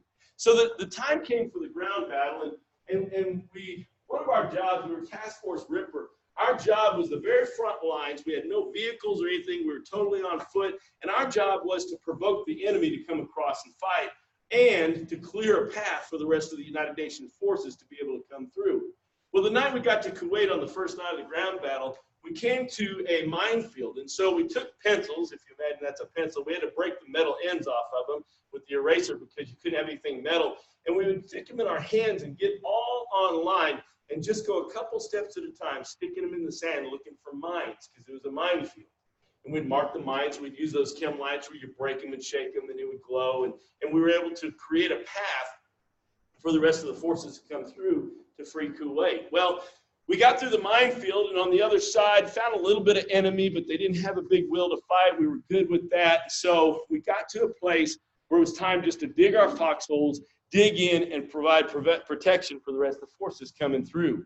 The force that was going to come through behind us was Task Force Ripper. They were a tank battalion, and so they were going to come through and do a lot of damage to the enemy. The problem is they had sent their supply line, their trucks, ahead of them for some reason. That's not usually what they did, but so they started to come through, and we stopped them, and we decided to give them protection right there until their tanks came through. The problem is when the tanks came up over the horizon, they saw the trucks and they saw us, and they immediately thought we were the enemy. So they started firing on us. Now, we could talk a long time right now about the damage of friendly fire and how frustrating it is. And I can't tell you how frustrating it is when usually someone fires at you, you want to fire back. And that's our natural reaction a lot of times. But when you know that they're on the same team and you're having to dig up that enormous amount of self-control to keep you from shooting back at them, and then you see them, they're blowing up the trucks one after another, and the people are just running from the trucks like crazy. And the sad thing was the last truck that they hit, one of the young men didn't get out of there. So that just deepened the wound for us to see that this young man died right in front of our eyes, and it was from our own team that killed him. Now, tanks, when they start firing at you, the first thing they fire is a 50 caliber round. They kind of mark the target. It's about that long. It's about that big a round. And I'm telling you, when it hits something, it is a thud that is just hard to describe. It has so much power. And when it whizzes past your head, it almost makes you want to vomit because you realize that thing could have just taken your head clean off and split the rest of your body in half. It is a powerful, powerful weapon. Well, DV was in the foxhole next to me, and they started to shoot at us after they took out the trucks. And so the 50 cals are hitting right in front of us, and I saw that his head was peeking just a little bit above his foxhole when one of those 50 cals hit right in front of him and blew the sand right into his eyes. And I heard him scream like I've never heard a man scream before. It not only hurt, but he was scared. And it's understandable because the rounds kept coming down range, and we knew that after the 50 cal, the tanks were going to start blowing at us. And all of a sudden, I knew that he was going to probably jump out of that hole and run. And I knew if he did, he was going to die. And so I just, with one fell swoop, I jumped over on top of him. And this is a mountain of a man. And I did everything I could. I pushed his head down in the sand. I pushed his butt down as hard as I could. And I held him down with everything I had. And I had to convince him that nothing was going to hurt him unless it hurt me first. That he was safe, at least as far as I was safe. Now, a pretty cool thing happened with him after that. As time went on, I started to see that he respected my authority. If I told him to run through a brick wall, I have no doubt he would have ran through a brick wall. I saw him start to have fun and talk and laugh with the other guys. He had a good attitude. He actually started to become really a great Marine. And I remember talking to my platoon commander one day, he's a captain, and he'd asked me, he said, "How is DV doing?" And I said, "It's been really cool." And I described what he's like, and he said, "Here's the thing." He said, "You need to always be the Marine that you want your Marines to be." I thought, well, that's powerful. That has stuck with me for the rest of my life, because you think about how many areas that applies. Where we are going to be the friend that we want others to be. Where we're going to be the employee that we would want others to be. Where we'll be the leader that we would want others to be. That's pretty important. I actually like this one. How about be the person that your dog thinks that you are? Anybody have dogs in here? Isn't it crazy how your dog likes you? No matter what. You may have not even fed that dog today, and you're going to go home and he's still wagging his tongue at you and jumping up and down, right? You know, I love the one that says, if you want to find out who likes you more, your spouse or your dog, lock them both in the trunk of your car all day. And when you open the trunk, which one's happy to see you? Right? Yeah, your dog, right? Because your dog, look, wouldn't it be cool if we could be the person that our dog thinks that we are? But how about this one? How about be the kind of person that you want to work with? You ever thought about that? Have you ever spent more time complaining about how they are than working on who you are? You don't have any control over how someone is. You get no control over how they behave. Now, I will tell you this, that you do have the power of influence. And you do have the power of being contagious and being positive. And you do have the opportunity to make an impact on them. But it's got to start with who you believe that you need to be. And so you start thinking about problems and issues and conflicts. And so the first square is to say, okay, how am I dealing with it? What do I say when something happens? Who do I say it to? Am I being negative or am I being positive? Am I looking for good solutions? Am I offering myself up even to sacrifice for the sake of having a good solution and being able to reach a place where we are successful in what we do? We have to evaluate that in order to be the positive influence on the team, right? Because if we don't, then what we're saying is, really, I'm the only one that matters. And you know, we have a real problem these days in society. This may not fit you, okay? But I think we are living in a time where all of us are such consumers. And we go into every situation, it seems, and we say, well, what is this going to do for me? Well, what are you going to give to me? Well, who are you going to be for me? Well, how does this benefit me? And what happens is we're so focused on what we're going to get out of it that we don't get to invest anything into it. And by the way, if you don't invest something into it, you don't get anything out of it. And so when we convince ourselves that we're supposed to be part of the solution, not even the problem, but then in our humanity, when we do make a mistake, that we have the humility to say something like, well, I was wrong. I brought this up the last class, and somebody can't let me down. Does anybody remember Fonzie and Happy Days? Anybody? Good. Like, this is an older class. I love you all. This is good. Why aren't you shaking your head? You don't remember Happy Days? You remember what Fonzie had a hard time doing? He couldn't say I'm wrong. He'd go like, I'm. That's a lot of us, isn't it? You know, if a lot of us would just stop and say the words, I was wrong. Or, here's a good one, I'm sorry. Oh my goodness, what that does to the team, to the room, to the relationships, to the power that everybody gets to grab a hold of. Because what do they usually say? It's okay, let's move on from here, right? But when we withhold that attitude and we don't have that positive influence, then we're at a stalemate. And who likes to be there? Who likes to be in a work environment that you dread going into? I have a rule in my office. No drama. All right? I have a wife and 3 daughters, and I don't do drama, okay? And so if you're one of my employees, and all of a sudden I've hired you, and all of a sudden there's drama, guess who gets fired? You're going to come in one day, and you're going to look at your desk and say, where's my chair? Same place your job is. It's out there, you know? Because we don't do drama.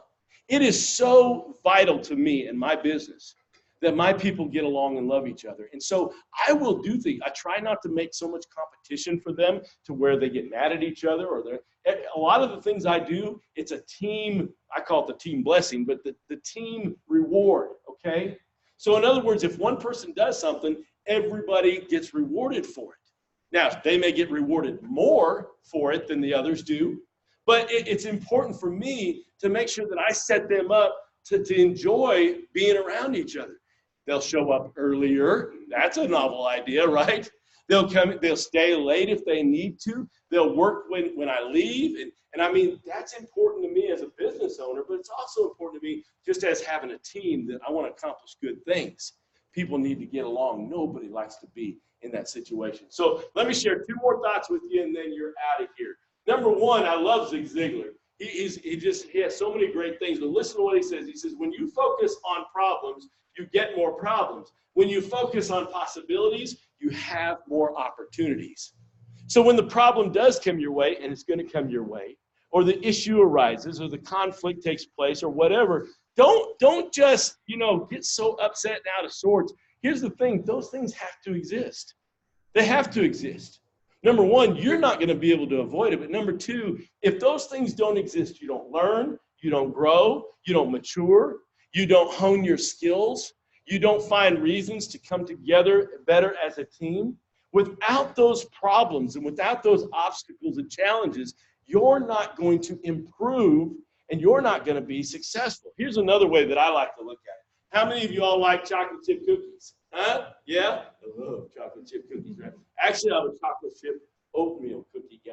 Love them. My doctor gets mad at me when I eat them, but have you ever thought about the ingredients of chocolate chip cookies? Now, Vicki and I agree. We could sit down and eat a whole bag of just the chocolate chips, right? Anybody else? Yeah. Yeah, but how would you like to eat a whole box of baking soda? Nasty, right? How would you like to have a big bowl of flour? Delicious, right? Now, I know some of you weirdos are looking at this butter going, I could eat that butter. I could eat it right out of the package, just butter straight. I could eat it. I know, you're weird, okay? So I'm not even talking to you. Go back to sleep, all right? But some of those ingredients by themselves are nasty, right? They don't taste good at all. But then when you take all the ingredients, right? When my mom or my wife takes all those ingredients and they mix them together, and of course they're doing it with their love, and they know what it will produce when you bring it together. That's how life works. You've got to have the good and the bad. You've got to have the problems and the struggles and all that. But by the way, when you work with those things the right way and come out on the other side, you've got something great, something awesome, something stronger, something meaningful. And then when the next thing comes your way, it's easier to handle and easier to deal with. One final thought. I love this because this goes back to that concept of who you're going to be in the midst of those situations. This is Ralph Waldo Emerson. He said, the only person that you're destined to become is the person that you decide to be. That's powerful stuff. If we were church, I'd offer an altar call and half y'all would get rebaptized and we'd have a great day, right? But we're not. So I'm just going to simply say, hey, thanks for listening. Thanks for all that you do. And we appreciate you. You make a difference in so many young lives. We love to see it. Our community, our world benefits from it. Don't stop doing what you're doing and have a great rest of the year. Okay? Thanks. Thank you all for your time this afternoon. Have a great weekend.